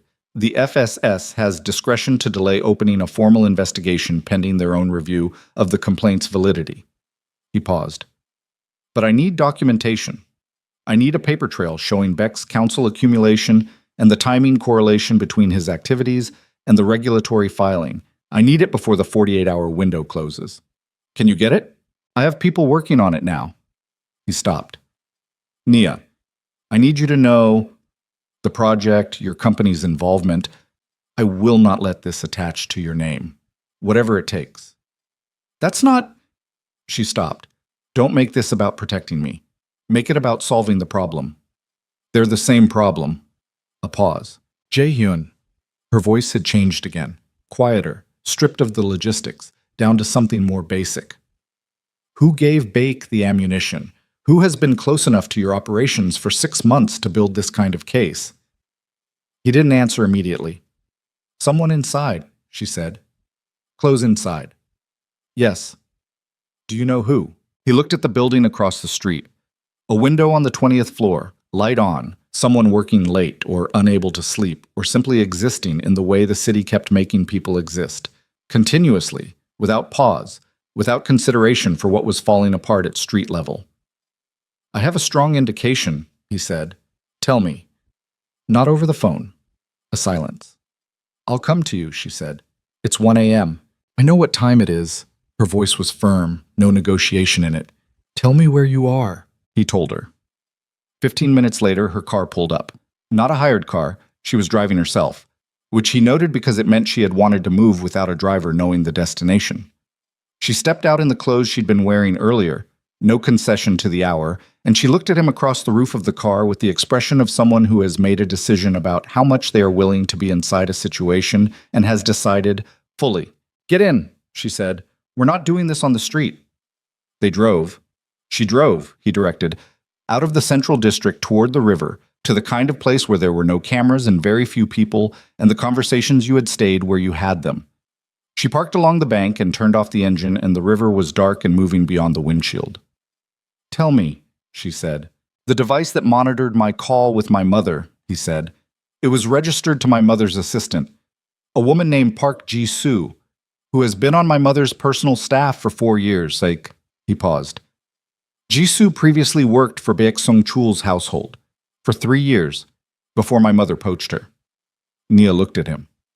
Your mother's assistant, she said slowly, came from Baek's household. Yes. And she monitored a call that gave Baek the pretext to accelerate the council vote. Yes. So either Baek planted her, or my mother knew where Ji-soo came from and used her deliberately, Jae-hyun said, to get information to Baek without direct contact, so it would look like a leak rather than a delivery. The inside of the car was quiet. The river moved outside. Your mother worked with Baek, Nia said. I don't know how deep it goes. I know she needed the council to move fast enough to stop the engagement dissolution before I completed it. Baek needed a pretext to accelerate the vote. Those two needs converged. He stopped. I do not believe my mother fully understood the scope of what Baek was running, the regulatory filing, so I don't think she authorized that. I think Baek took what she gave him and extended it further than she intended. Does that change what she did? A long pause. No, he said. Nia looked out at the river. Her hands were in her lap, still, and he watched her processing. Not the surface processing, the verbal back and forth of problem solving, but the deeper kind, the kind that happened in the spaces between statements. She used you against him, Nia said. Not accusatory, just naming it. She used the engagement call to trigger the council move. The council move was meant to pressure me into reversing the dissolution before it was complete. He paused. She thought it would work. She thought I would look at 9 council seats and recalculate. But you didn't. No. She turned to look at him. In the dark of the car, by the river, her face was the clearest thing in his field of vision, and he let himself look at it directly. The exhaustion in it, the calculations still running behind the eyes, the complicated and unresolved thing that had been living in her expression since the ballroom, and that he was only now understanding was not simply anger or grief or wariness, but something that contained all of those and was also underneath them hope, painful, resistant, unconvinced but present. What happens now? She said. Realistically. The next 48 hours determine everything. If I can get the documentation to challenge the FSS filing, the investigation may be delayed long enough for me to demonstrate bad faith in the complaint. Meanwhile, I need 2 council members to flip back from Bake's column. I need to give them a reason that outweighs what he's offering them. He paused. And I need to speak with my mother. About Jisoo. About all of it. Nia looked at the river for a moment. Then she said, I want to help. You're already exposed enough. I have the technical documentation for the Mirai project, she said. Every transaction, every authorization, every compliance filing my team submitted. If Beck's fraud allegation is about the project financing, my documentation can demonstrate the work was legitimate, clean. I can prepare a complete evidentiary package by morning. She looked at him. You said I came here to do a job. Let me do it. He looked at her. This is not your fight, he said. You said the right thing at the wrong time 4 hours ago, she said. You said the things I needed to hear, and you said them out loud in a lobby, and I watched you walk out into something you knew was going to be terrible, and I went back to my hotel and I sat on the bed and I thought about what my mother would have done. She paused. She would have helped. She would have rolled up her sleeves and gotten to work and not waited to be asked twice. Her voice was steady. I am my mother's daughter. So tell me what you need. He sat in the passenger seat of her car by the Han River at 2 a.m. and felt something in his chest that he had no clean name for. Not just love, which was present and had been present since the ballroom and probably since long before that, but something more structural than love. The particular recognition of a person who is, fundamentally, your equal, who stands in the same kind of weather without asking for a different forecast. The documentation, he said. Everything your team submitted for the Mirai financing authorization. I need it by 6 a.m. You'll have it by 5. He nodded, looked out at the river. Jae-hyun. Her voice was quiet. Yeah. If this doesn't work, if the investigation opens, if the council moves. She stopped, restarted. What do you lose? He thought about it honestly, the way the question deserved. Everything I inherited, he said. Everything my family spent 3 generations building. A pause. Nothing I built myself. She looked at him for a long time. Then build something else, she said. He turned to look at her. In the dark, in the car, by the river, she looked back at him with the expression of a woman who had already made her decision and was waiting, with something that was almost patience, for him to make his. Outside, the Han River moved in the dark, indifferent and continuous, the way water moves through every version of a city's history. The good years and the burning ones, the rises and the falls, the moments when everything changed and the moments when nothing would ever be the same. Jae-hyun's phone lit up on the dashboard between them. A message from Sung Jin. The FSS notice was issued 20 minutes ago. We have 48 hours. There's something else. The security audit pulled something from 6 months back. It's not Bayek. It's not Jisoo. Jae-hyun, the original source of the leak. The person who gave Bayek the architecture of your financial vulnerabilities. The specific transactions he built the fraud allegation around. I need you to look at this name before I send it. Because if I'm reading this correctly, the name on Sung Jin's message was Kang Mi Rai. Not Jisoo, not a planted assistant, not Bak working a back channel through a borrowed employee. His mother. Jae-hyun read the message 3 times in the dark of Nia's car, the phone screen the only light between them, and each time the words rearranged themselves into the same configuration, the same answer, the same impossible and completely inevitable conclusion. 6 months ago, 4 months before the engagement was even proposed, 2 months before the Mirai contract was awarded, Kang Mi-rai had provided Baek Sung-chul with a detailed architectural map of the Kang corporate division's most vulnerable financial positions. Transaction records, authorization chains, the specific instruments that, framed correctly in a regulatory complaint, would look exactly like the skeleton of a fraud scheme. She had not given him a weapon recently. She had given him the weapon 6 months ago and let him carry it, and the engagement call, Jisoo, the council meeting. All of it had been the delivery mechanism for something that was already built and waiting. Nia read his face in the phone's reflected light. She didn't ask. She waited. He handed her the phone. She read it, once. set it back on the dashboard with the careful precision of someone controlling a physical response. "Your mother," she said. "Yes." She built the fraud case herself. She provided the materials. Beck built the case. He heard his own voice as if from a distance. Flat, functional, the voice he used when he needed his brain to keep working regardless of what was happening in his chest. She needed leverage over Beck, something that kept him useful and controllable. She gave him the financial map as currency, information he could use against the organization if she ever needed to demonstrate to him that she could also expose the organization. A pause. She was managing him, the way she manages everything. She gave him enough to make him valuable and enough to make him dangerous, and she kept the balance. Except the balance broke, Nia said. When I told her I was dissolving the engagement, when she needed him to move fast and she activated the leverage she'd given him, he stopped.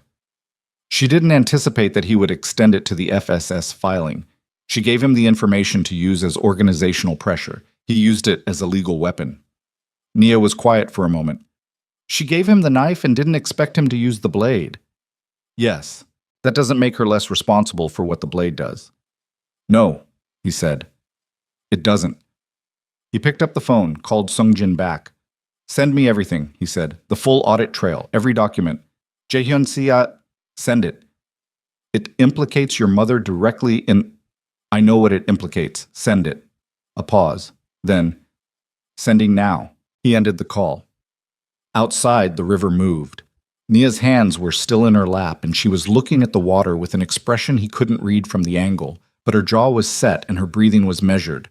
The controlled breathing of someone who had decided not to fall apart. Not here. Not in this car. Not when there was still work to do. 5 a.m., she said. The documentation. 5 a.m., he confirmed. Then I need 3 hours. She started the car. I'll take you back. They drove in silence. Not the accumulated silence of two people who didn't know what to say, but the functional silence of two people who understood each other's need to think. He watched the city pass outside the window.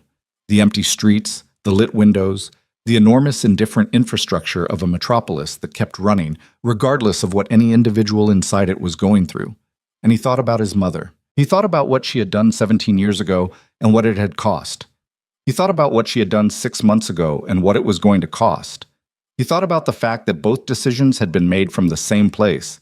Not cruelty, not malice, but the specific terrified love of a woman who had spent her entire adult life protecting something and had never learned to tell the difference between protecting it and destroying it. It did not make him less angry, but it made the anger a different shape. Not hot, not explosive, cold and structural, the kind you could use. She stopped the car outside his building. He opened the door, paused. Nia. She looked at him. Whatever happens in the next 48 hours, he said, you know the truth now. About your mother, about my family, about what was done. He held her gaze. I need you to know that I know it too, completely. No more managed distance from it. She looked at him for a long moment. Get some sleep, she said. You have 3 hours. He got out, watched her drive away, went upstairs. He did not sleep. By 5:15 a.m., Nia's documentation package was on his secure server. 460 pages of transaction records, authorization chains, compliance filings, and technical certifications organized with the kind of precision that told him she had not slept either, that she and her team had worked through the night with the focused urgency of people who understood that speed was the only currency that mattered right now. He forwarded it immediately to his attorney, to the legal team he had assembled in the past 3 hours. 4 lawyers, 2 of them former FSS regulatory specialists who knew exactly how a bad faith complaint looked from the inside and how to build a challenge that would give the agency grounds to delay a formal investigation. At 6 a.m., he called his mother. She answered on the first ring.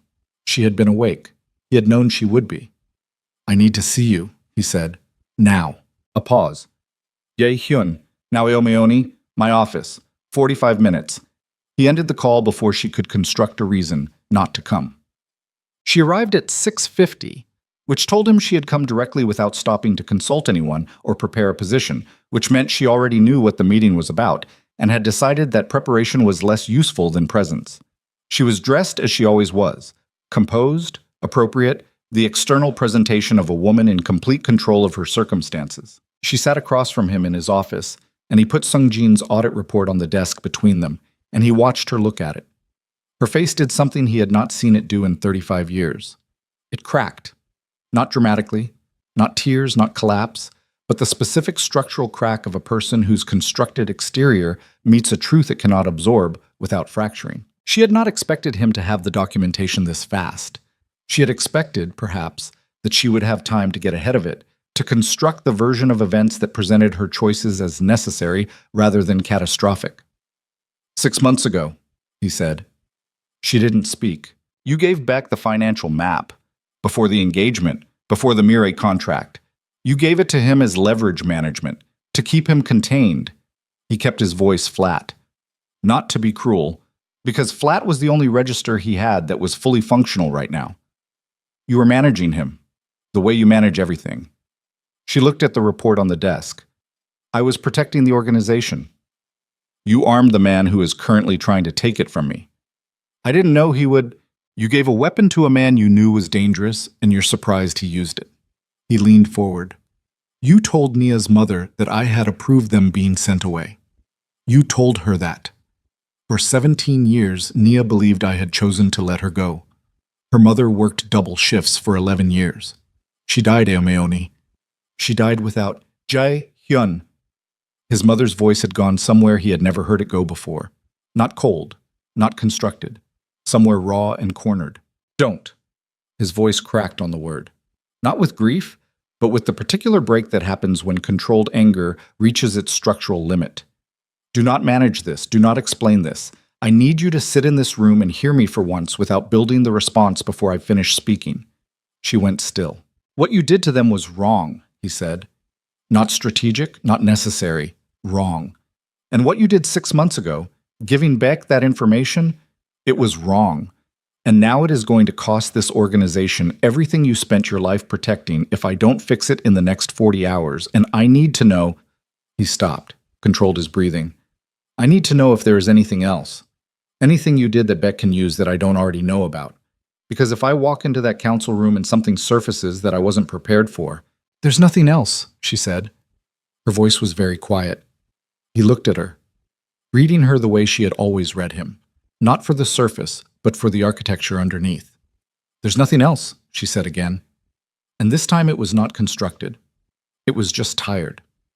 The specific exhaustion of a woman who had been building walls for 40 years and had just run out of materials. He sat back, breathed. I need you to stay out of the council room, he said. I need you to have no contact with Baek, with the Seo family, with any council member until this is resolved. Not to protect yourself, to stop making it worse. She looked at her hands, a gesture so unlike her that it stopped him briefly. Kang Mi-rae did not look at her hands. She looked at people, at problems, at things she was solving. I wanted to protect you, she said. I know. From the beginning, from her, from... I know, Eomeoni. He stood up, moved to the window. The city below was waking up, the early morning traffic beginning, the light changing, the vast and different machinery of it turning over into another day. But you can't protect me from the things I need. You can only damage them. She said nothing. He heard her stand, heard her move toward the door. Jae-hyun, she stopped. The council meeting. When you go in there, I'll handle it. I know you will. A pause. You are your father's son in the ways that matter. Her voice had almost nothing left in it. And mine, in the ways I'm less proud of. The door opened and closed, and she was gone. He stood at the window and looked at the city and let himself have 30 seconds. Just 30 seconds of standing in the truth of what his family was and what it had done and what it was going to take to walk back out of this room and into the next fight. He counted them. Then he picked up his phone and called Sung Jin. Get the legal team on a call in 10 minutes. I want the FSS challenge filed by noon. And get me a read on Chairman Lim. I need to know what it would take to bring him back to center. Already on Lim, Sung Jin said. He's reachable. Beck's been promising him the Incheon distribution rights as part of the vote package, but Lim doesn't trust the delivery. Beck's made promises in that corridor before and walked them back. A pause. If you can guarantee the Incheon contract directly, set up a meeting this morning and get Director O's schedule. Same approach. He turned from the window. What's Baek doing right now?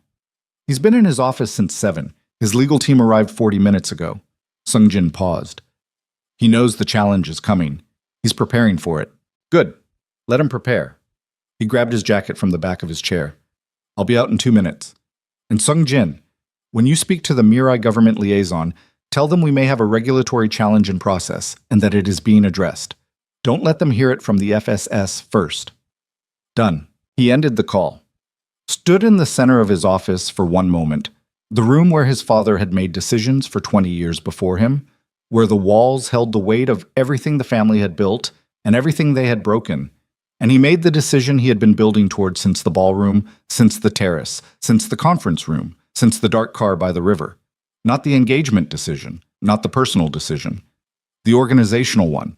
The one about what kind of man ran what kind of organization from this point forward. He made it quietly, without ceremony, the way the real decisions always happened. Not in the dramatic moments, but in the ordinary ones, in the space between picking up your jacket and walking out the door. Then, he walked out the door. The council session was called for 2 p.m. Jae-hyun spent the 6 hours between his office and the chamber in continuous motion. The FSS challenge filed at 11:40, the legal team confirming receipt at 12:10, Lim's meeting at noon lasting 38 minutes and ending with a handshake that was not a commitment but was not a refusal, which was enough.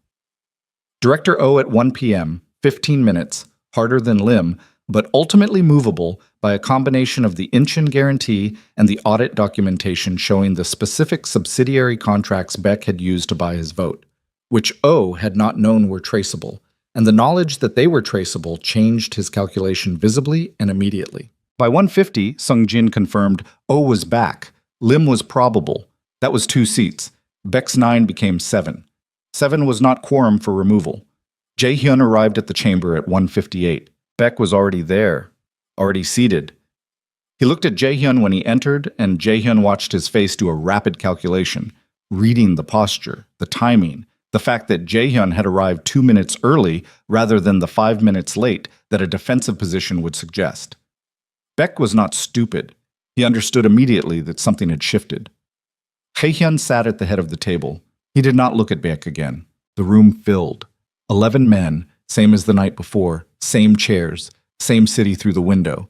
But the weight of the room was different, and everyone present could feel it, the way pressure changes before weather. Lim sat down. He did not look at Beck. O sat down. He also did not look at Beck. Beck's face had gone very still. Before we proceed, Jae-hyun said, I want to enter into the record a document. He nodded to Sung-jin, who distributed printed copies to every seat. This is the security audit conducted over the past 18 hours covering the last 6 months of organizational communications and financial transactions. It identifies a systematic accumulation of voting rights through subsidiary contract manipulation, executed by a council member over a period of no less than 23 weeks. He paused.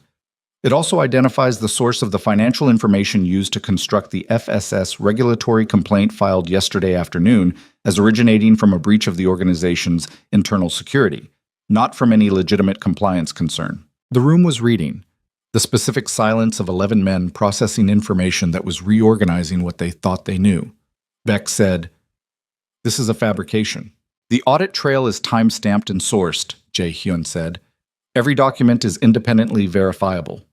He looked at Beck directly for the first time since the meeting began. You filed a bad faith regulatory complaint using information obtained through a security breach of this organization's internal systems. The FSS has been notified of the challenge and has the full evidentiary package. Their preliminary assessment, received at 12:40 today, indicates the complaint does not meet the threshold for a formal investigation. Beck's jaw was tight. The room was watching him now.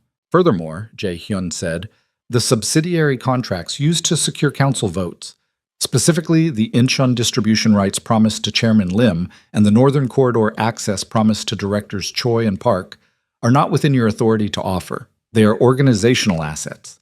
Offering them as personal political currency constitutes a breach of fiduciary duty. He looked around the table. The motion before this council is not a no-confidence vote on my leadership. The motion before this council, if any member chooses to bring it, is a disciplinary review of Director Beck Sung-chul. The room held the particular silence of a tipping point. Beck stood up. He didn't do it dramatically. He rose from his chair with the deliberate weight of a man who had been in enough rooms to know when the ground had shifted and who was deciding, in real time, how to absorb a loss without making it a rout. He straightened his jacket. He looked at Jae-hyun across the table. "You think this is over?" Beck said. His voice was low. Not a performance, a genuine statement. "You think because you patched the vote and filed a legal challenge that you've resolved something?"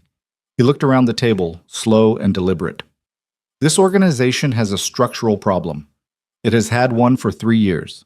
A leader who is more interested in a personal life than in the work, who would risk everything his family built for."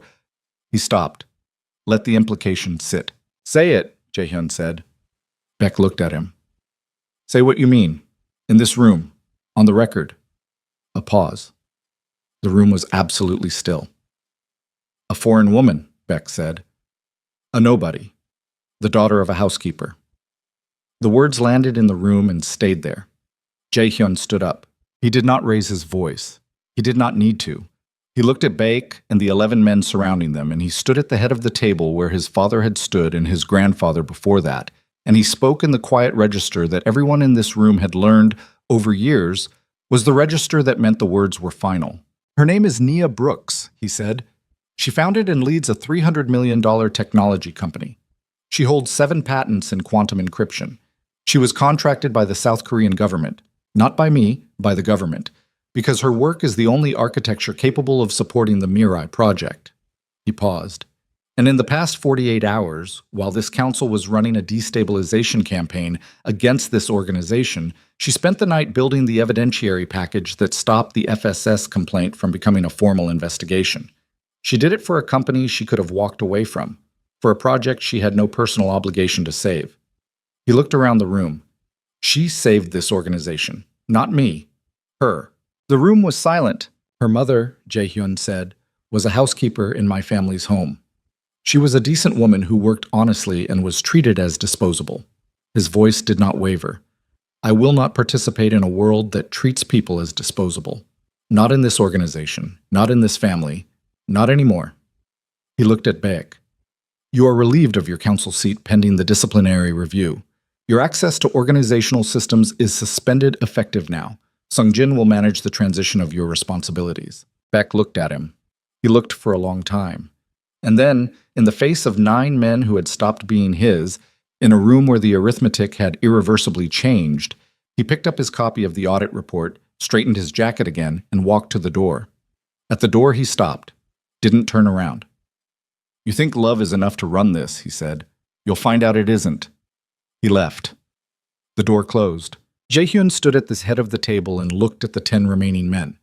Some of them relieved, some of them recalculating, some of them unreadable, and he understood clearly and without cushioning that this was not a victory. It was a survival. The organization was intact, the vote was neutralized, the FSS challenge was filed, and Baek was removed from the table. All of that was true. And also true, the structural vulnerability his mother had created was still there. The audit had exposed it, but not repaired it. The subsidiary contracts Baek had used were still entangled. The Seo family had not been managed yet. The press would have pieces of this within days. And somewhere in a hotel 3 kilometers away, a woman who had spent the night saving his organization was sitting with a project that was still technically under regulatory shadow and a board that was going to require a full accounting by end of business today. He looked at Sung-jin. Sung-jin read his face. "Car is ready," he said. Jae-hyun nodded to the room. "We'll reconvene Thursday. Full agenda. I'll have the stability plan by Wednesday morning." He picked up his jacket. "Thank you for being here." He left the chamber, walked to the elevator, pressed the lobby button, stood in the elevator's rising silence as the floors descended and thought about Nia in the hotel. Nia and her board call. Nia sitting with the consequences of a night spent doing something that had cost her professionally and that she had done anyway.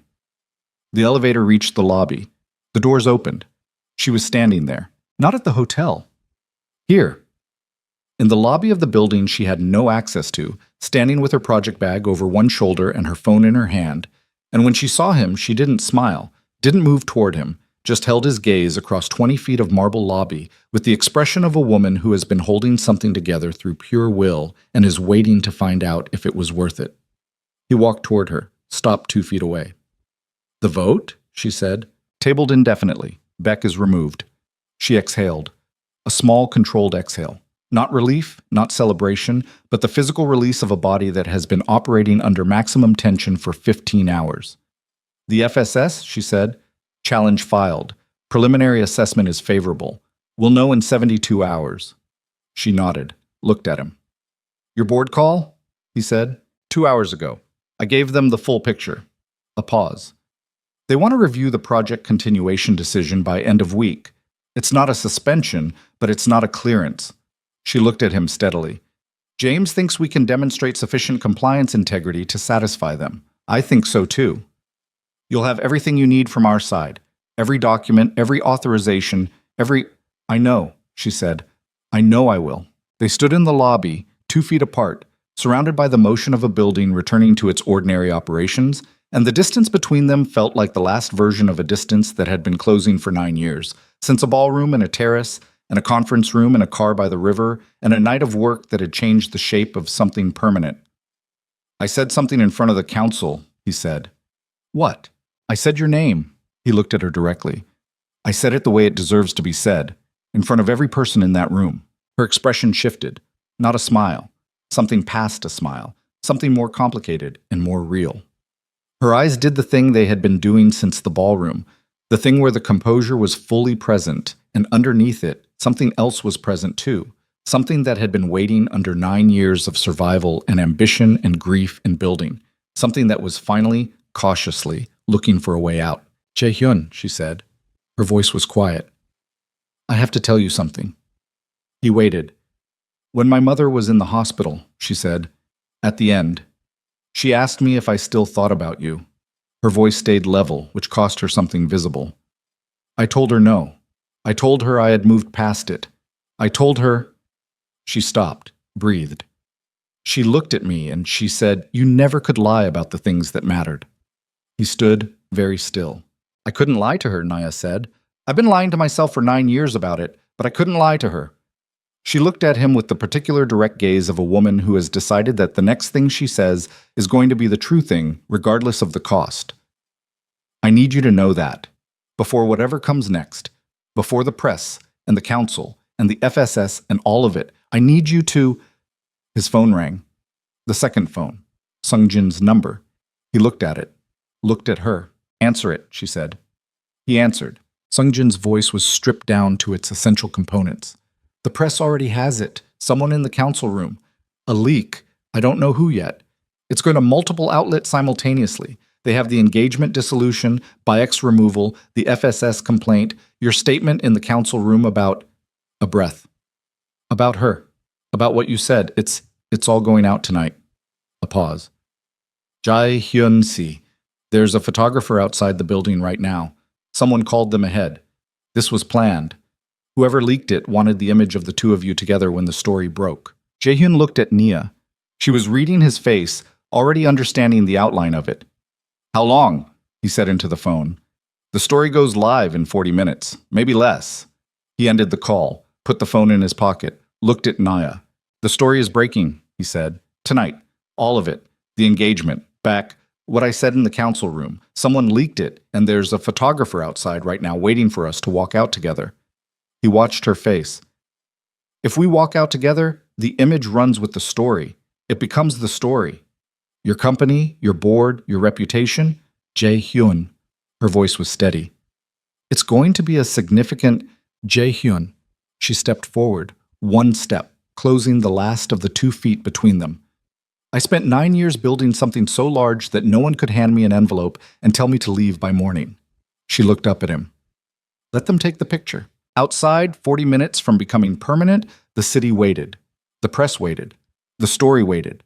The 48-hour emergency that had consumed everything was about to become public and irreversible, and there would be no taking it back, no managing the narrative back into privacy, no version of the next hour that didn't change everything. Jae-hyun looked at the woman in front of him, the girl he had lost and the woman she had become, and the 9 years of distance that was, in this moment, finally, completely. They walked out together. That was the decision, and it was made in the space between one breath and the next, made without a conference or a calculation or a careful weighing of outcomes. Jae-hyun looked at Naya, and she looked back at him, and the decision existed between them before either of them articulated it, the way the real decisions always did. Not chosen so much as recognized, the way you recognize something you already knew. He held the lobby door. She walked through it. The photographer was across the street, which meant someone had positioned him there with enough lead time to establish the angle, a long lens, a clean line of sight to the building's main entrance, the kind of setup that was not improvised but prepared. The shutter fired the moment they cleared the door, and then kept firing, a rapid mechanical sequence that sounded small and clinical against the noise of the city. And Jae-hyun did not look toward it, and Nia did not look toward it, and they stood on the steps of the building in the late afternoon light of Seoul, side by side, and let it happen. Oats. It lasted approximately 8 seconds. Then Nia said, "My car's around the corner," and they walked. The story went live 37 minutes later. Sungjin sent the link at 6:42 p.m.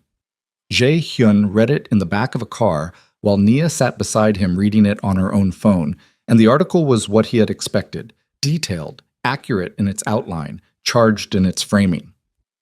The headline used the word scandal, which was the word the press always used when a man in his position made a decision they hadn't been authorized to predict. The details were there: the engagement dissolution, the no-confidence vote, Baek's removal, the FSS complaint and challenge, the council room statement, and the photograph.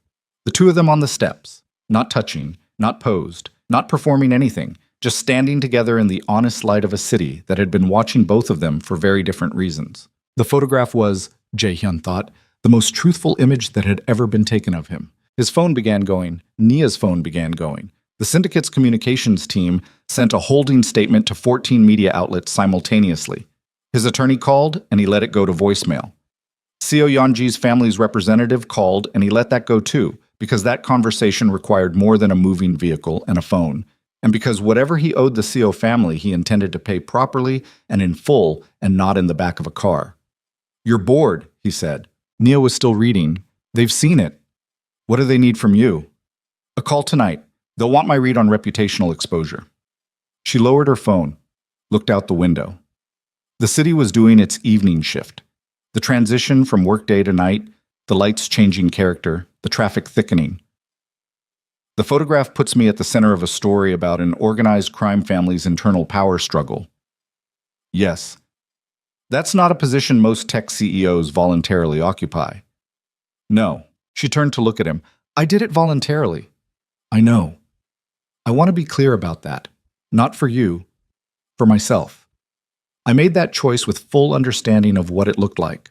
She held his gaze. "I need you to know that I don't do things I haven't thought through. I'm not someone who acts on feeling and explains it later. I know that about you. Then you know that when I walked out that door I was telling you something." He looked at her. The car moved through traffic. Outside, Seoul continued its enormous indifferent motion.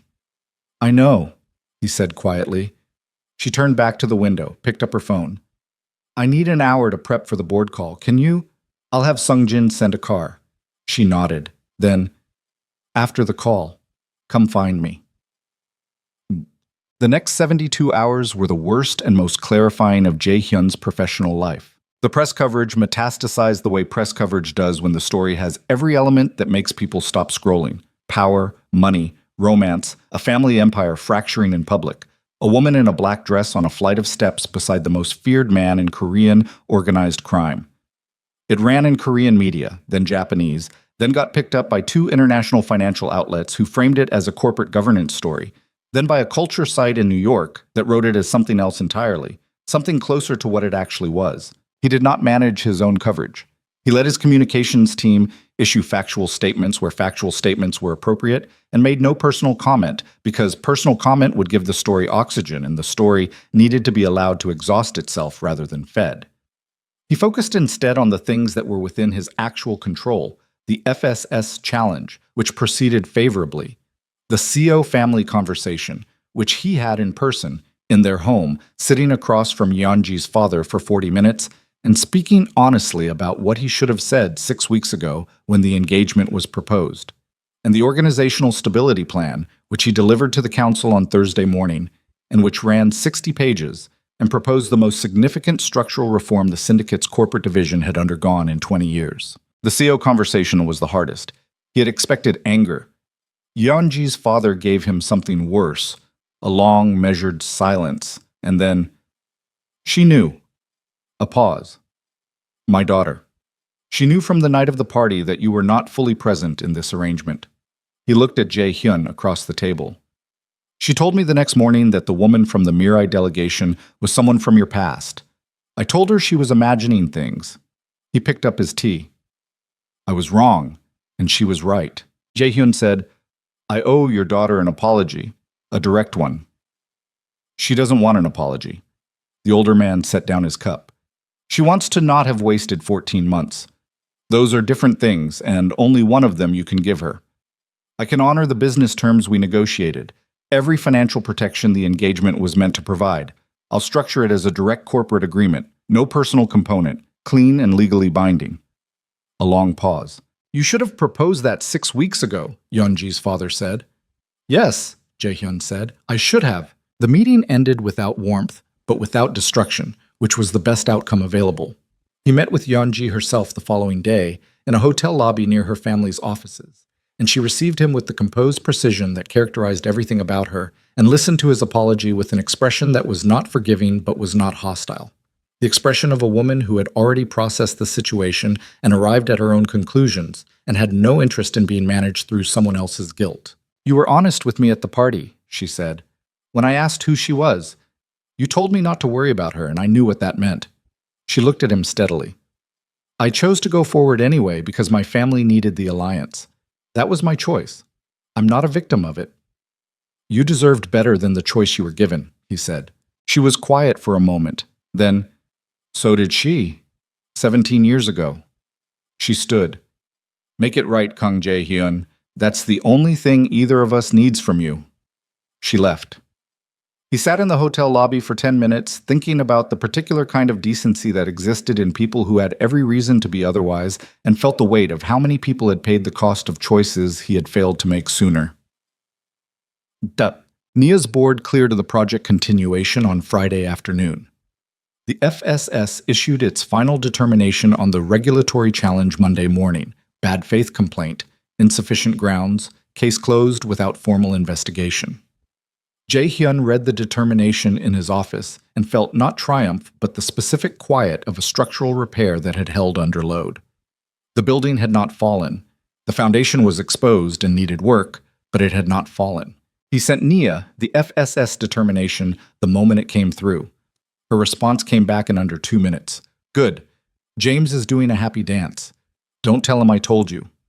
He looked at the message for a moment. Then he put his phone in his pocket and told Sung-jin to clear the rest of his afternoon. He found her at the workspace on the 42nd floor, where she had been working every day since the story broke, with the same focused consistency she had brought to every day before it, which was one of the things he had learned about her in these weeks. That crisis did not interrupt her work. It ran parallel to it. That she had developed the capacity to hold multiple catastrophes in separate compartments and address each one without letting them contaminate each other. It was a survival skill. He recognized it because he had built the same one. She was alone. The team had gone. The screens were still open. Project schematics, completion documentation. But she was sitting back from the workstation with a coffee going cold beside her, and she looked, for the first time since the ballroom, like someone who was allowing herself to be tired. She looked up when he came in. FSS, she said. Done. Closed. She nodded. Picked up the cold coffee, looked at it, set it back down. James wants to take the team out tonight, celebrate the project completion. She glanced at him. We hit the 4-week mark tomorrow. Finished early. You always finish early. I always finish on time. Early is different. She pushed back from the workstation and turned her chair to face him fully. She looked at him with the direct, unguarded look that she had been allowing herself more frequently over the past week. The look without the professional overlay, the one that was just her face being honest. How are you? The question caught him slightly off guard, which was not a feeling he was accustomed to and which he had come to associate specifically with her. She had a way of asking the direct personal question in the middle of the operational context slipping it in between the FSS determination and the project timeline, making it impossible to deflect into logistics. Functional, he said. That's not what I asked. He moved to the window. The city below was the same city it had always been. Indifferent, enormous, continuous. Clearer than I've been in a long time, he said, about what needs to change in the organization, about the structure, about what my father built and what it became and what I want it to be going forward. He paused. Talking to Yeonji helped, actually. She said something. What did she say? He turned from the window. She said to make it right. That was all she needed. He looked at Nia. She's a better person than the situation gave her room to be. Nia was quiet for a moment. She is, she said. I hope she finds something that's actually hers. She will. She's too clear-eyed not to. A silence settled between them, not the professional silence of two people working, and not the tense silence of two people managing what was between them, but something new, something that had the quality of a room after a long storm has passed. The windows still damp, the air still charged, but the violence of it over. Your board call Friday, he said. How did it land? They cleared the project, you know that. I mean, how did it land with you, being in front of them with this attached to your name? She considered this. I've been in front of my board in harder situations, she said. I've been in front of investors when we were 6 weeks from running out of runway. I've been in front of them the morning after a major security vulnerability was disclosed. She picked up the cold coffee again, finally drank it, made a face. This was different because it was personal. They could see it was personal. My CFO, she's been with me since year 2. She looked at me during the call with this expression like she was trying to figure out if I was okay. Not professionally, but actually okay. Are you? She looked at him. I told you I'd get back to you on that. You told me you wanted to not be afraid to want something, he said. That's what you said in the lobby. I remember what I said. I'm asking if it's still true. She set the coffee down. She stood up from the chair and moved to the window, standing beside him, not touching, looking out at the same city from the same angle. Up close, she smelled like she always smelled, clean and dark, nothing floral. And he was aware of the 5 inches of air between her shoulder and his, aware of it the way you're aware of something that is about to change. My mother used to say that the things worth having are the things that scare you most, Nia said. Not because fear means it's right, but because the absence of fear usually means the absence of stakes. She looked at the city. I've built a company. I've been afraid of losing it approximately 400 times. I've been afraid of investors, of regulators, of competitors, of my own technical team's limitations, of market conditions, of all of it. She paused. None of those fears felt like this. He turned to look at her profile. Like what? She turned to look at him. Like something I've been carrying so long I stopped noticing the weight. She held his gaze steadily. I've been carrying you since I was 17 years old, Jaehyun, even when I was furious at you, even when I thought you'd let us go without a fight.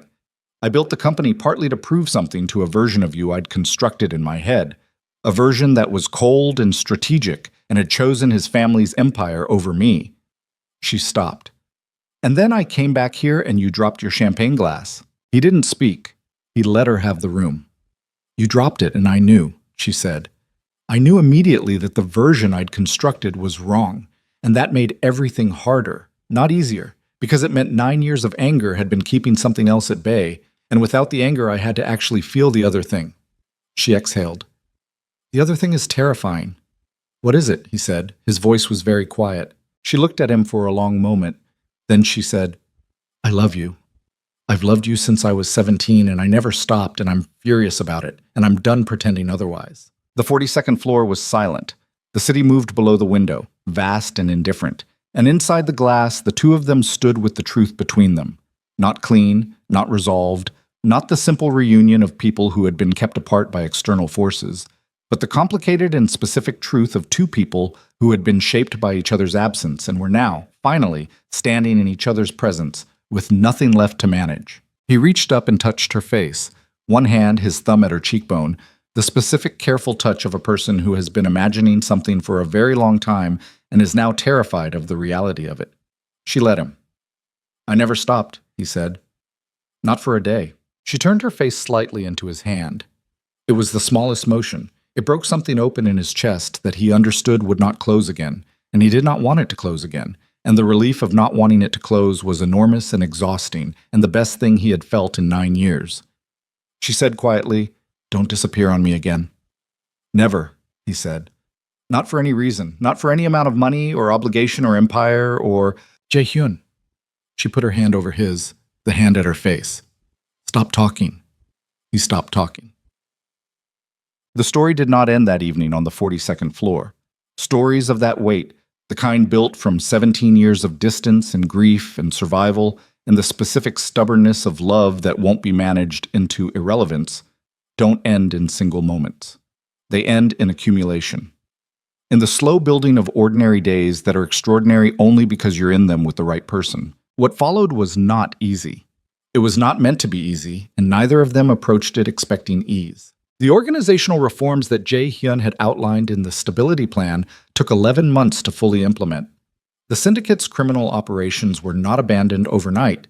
That was not the world he lived in, and pretending otherwise would have been a fiction neither the council nor the law would have accepted. But he began, systematically and with the kind of patience that large structural changes require, to redirect the organization's capital and influence toward legitimate enterprise. The process was slow and expensive and involved more legal work than he had anticipated and required 3 separate negotiations with regulatory bodies who were, at varying levels of enthusiasm, willing to accept structured transitions in lieu of enforcement. Sung-jin managed most of it with the same unflappable precision that had made him indispensable for 8 years, and in the 3rd month of the process, told Jae-hyun, without ceremony, that he had been waiting for this direction since year 2 of his employment and was glad it had finally arrived. Baek Sung-chul's disciplinary review concluded in month 2. He was removed from the council permanently, and the subsidiary contracts he had used to purchase votes were restructured. He did not disappear from Seoul's business landscape. Men like Baek never fully disappeared. But he receded, and the organization he had tried to take contracted around him without it, and that was enough. The FSS case remained formally closed. Nia's board, after 2 months of careful watching, issued a formal statement expressing confidence in her leadership and the company's direction. The statement was lawyerly and precise and said nothing warm, but what it said was sufficient, and Nia had never needed warmth from a board statement. She stayed in Seoul longer than the original 6 weeks, then longer still. The extension was professional at first. The project's successful completion generated 2 follow-on contracts with the Korean government, and supervising their initiation required her physical presence.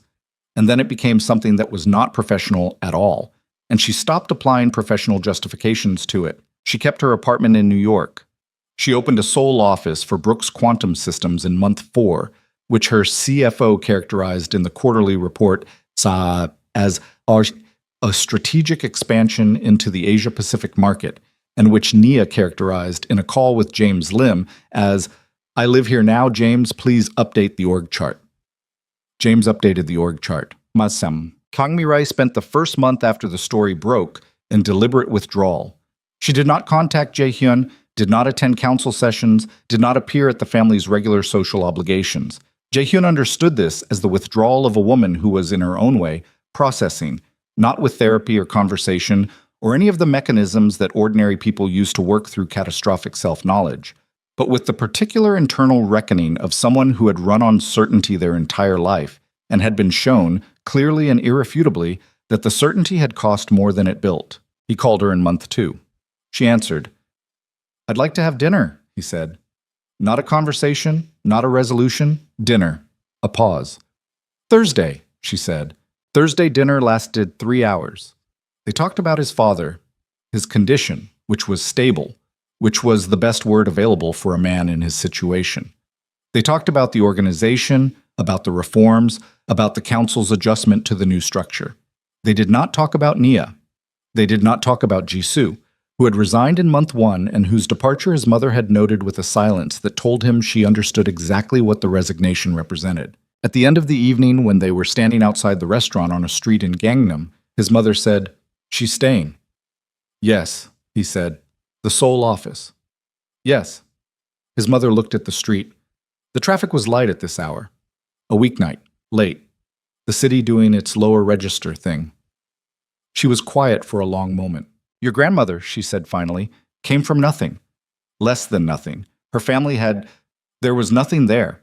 She married into this organization when it was barely an organization, and she built it alongside your grandfather in a time when building it meant things I choose not to describe in detail. She paused. She was not a woman who required approval from anyone for anything. She said once that the people who needed everyone's permission to live had already lost. Jae-hyun looked at his mother. I am not saying I was wrong, she said. I am saying... She stopped, restructured. I am saying that I understand something I did not understand at the time, about what I was protecting and what I was destroying and the degree to which I confused the two. It was not an apology. He had not expected an apology, not because she was incapable of remorse, but because she was a woman for whom remorse expressed itself in behavior rather than words. And he had learned to read that the way he had learned to read everything about her, with patience and without demanding a translation. Thursday, he said. Same place. Bring her. His mother looked at him. She won't come if you ask her, she said. She has no reason to. She'll come if I ask her, he said. She'll come because she is not a person who avoids difficult rooms, and because there's something she deserves to hear from you directly, and she knows it, and she'll come. He met his mother's gaze. I'll tell her it's not going to be easy. She already knows nothing worth doing is easy. That's not going to stop her. His mother was quiet for a moment. She's not what I expected, she said, very quietly. No, he agreed. She's more. The Thursday dinner was the hardest meal Jae-hyun had ever sat through, and he had sat through dinners with people who were actively trying to kill him. So this was a meaningful comparison. Nia arrived on time, in the same charcoal blazer she had worn to the lobby's cafe months ago, which Jae-hyun suspected was a deliberate choice, not armor, but a reminder. His mother was already seated. The geometry of the restaurant was different from their morning cafe encounter. A private room, a round table, no hierarchy of arrival to establish before the conversation began. He had arranged it that way intentionally. For the first 20 minutes, they spoke about the Brooks Quantum Soul office. Professional ground, neutral enough to establish a rhythm.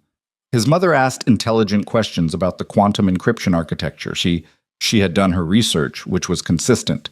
And Nia answered them with the precise fluency she always brought to her work.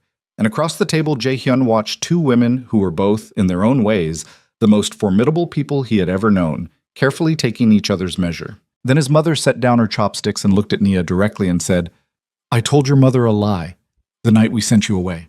I told her Jae-hyun had approved the decision. The table went still. I know, Nia said. I told you this because I needed you to leave, and I needed you to not come back. I needed the attachment severed cleanly. His mother's voice was even, but it was the evenness of significant effort. I did not think about what it would cost you to believe that. I thought about what it would cost my family if you stayed, and I did not think about the other thing.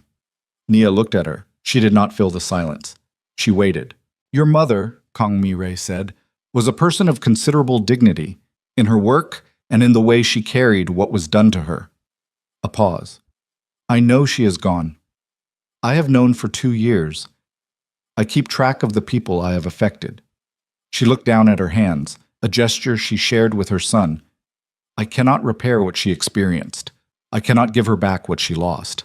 I can tell you that the dignity she modeled in the face of what I did was not something I was unaware of, and not something I was unmoved by. She looked up. I was moved by it, and I did not act on it, and I am telling you this not to ask for forgiveness, which I understand is not mine to ask for, but because you deserve to know it. The restaurant was very quiet. Nia was still for a long moment. Her hands were on the table, still, and Jae-hyun watched her face do something complicated and private. Not the composure breaking, but the composure doing something other than holding things at bay. Absorbing something. Allowing something in. She would have been 63 this year, Nia said. She would have come to the Seoul office opening. She would have stood in the lobby and looked at the company name on the wall, and she would have been embarrassing about it, honestly. She cried at everything, good things, bad things. She cried when I graduated, and she cried when we got our first government contract, and she would have cried at the office opening and told everyone in the lobby that she had mopped floors to make this happen. She stopped. She would have been so... She stopped again. One breath. She was the reason. For all of it. Every decision I made, every hour I worked, it was for her. To give her something to cry at. Kangmi-rae looked at Nia across the table. Her face had done the same thing it had done in Jae-hyun's office. The structural crack, the fracture in the constructed exterior. But this time she did not look away from it. She sat with it. "She raised someone extraordinary," she said. "I am aware of that." Nia looked at her for a long moment. "I know you are," she said. They did not become friends that evening. That was not what the evening was for, and neither of them was a woman who performed reconciliation for the sake of a clean narrative. What happened was something less dramatic and more durable. Two women sitting across a table in a private restaurant in Seoul, eating dinner, speaking honestly, and leaving at the end of the night with something that was not warmth but was not hostility either. Something that had space in it for what came next. In the car afterward, Nia sat beside Jae-hyun and looked out the window for a while without speaking. He did not push. He had learned in these months that her silences were not absences. They were processes, and they concluded when they concluded and not before. "She loved you," Nia said finally. "Your mother. That was real. The love was real, even if everything she did with it was wrong." "Yes," he said. "That doesn't make it okay." "No, but it makes it human." She looked at him. "I can work with human." He reached across the seat and took her hand. She let him. Her hand in his was warm and specific and real, in the particular way that things are real when you have spent a long time doubting their existence. They rode through Seoul in the dark, with the city burning on every side of them. The wedding happened in the spring, not a large ceremony. They had both had enough of large ceremonies, enough of rooms full of people watching them for the wrong reasons. 60 people. The Han River venue he had quietly secured 4 months before he proposed, because he had known by then that he was going to propose and had wanted the location to be right. And the right location for a wedding between two people who had spent 9 years finding their way back to each other was water. Something continuous. Something that kept moving regardless of what happened on its banks. Sung-jin cried. He denied this for approximately 3 minutes after it was pointed out, then stopped denying it on the grounds that the evidence was overwhelming. James Lim gave a toast that managed to be simultaneously about quantum encryption architecture and about love, and was genuinely one of the funniest and most moving things Jae-hyun had ever heard at a wedding, and he stored it in the specific part of his memory reserved for things he wanted to keep exactly as they were. Kangmi-rae sat in the front row in a cream-colored jacket and watched her son marry the daughter of a woman she had put on a plane 17 years ago, and she did not look away for a single moment of it, which was, Jae-hyun understood, her version of bearing witness to the full cost and the full worth of the thing. She did not cry. She sat very straight in her chair and held her composure, and at the end, when it was over, she walked to Nia and took her hands in both of hers and said nothing, just held them for a moment. And Nia stood still and let her, and the two of them remained like that for 3 or 4 seconds that were very long and very full. It was not a resolution. It was a beginning of something that had not existed before and would require continued tending. But it was real, and it was present, and it was there. They launched the foundation in month 8, the Yoon G. Brooks Foundation, named for Nia's mother, whose full name Jae-hyun had looked up the day after Nia told him she was gone, and had held quietly for months until the right context arrived for it, was structured to identify students from disadvantaged backgrounds with demonstrated aptitude in technology, engineering, and mathematics, and to fund their education fully, from secondary school through university. Not a scholarship program in the narrow sense, but a complete support architecture, tuition, housing, mentorship, professional placement. The kind of intervention that addressed not just the financial barrier, but the systemic one, the absence of infrastructure around promising people that allowed potential to be lost. Not for lack of ability, but for lack of everything surrounding ability. Nia ran the foundation's board alongside Brooks Quantum. She did both things the way she did everything, completely, without apology for the demands it made on her time, with a focus that the people around her found alternately inspiring and exhausting, and that Jae-hyun had long since accepted as simply who she was, and the world was lucky for it. The first cohort was 37 students. Nia interviewed each of them personally. She sat across from 17-year-olds in underfunded schools in Incheon and Busan and Seoul and asked them the same questions she had been asked by no one at that age. Not what they wanted to study, but who they wanted to become. Not what they were good at, but what they were willing to fight for. She told them, without softening it, that the road was going to be hard and long, and that the people around them would sometimes not understand what they were reaching for.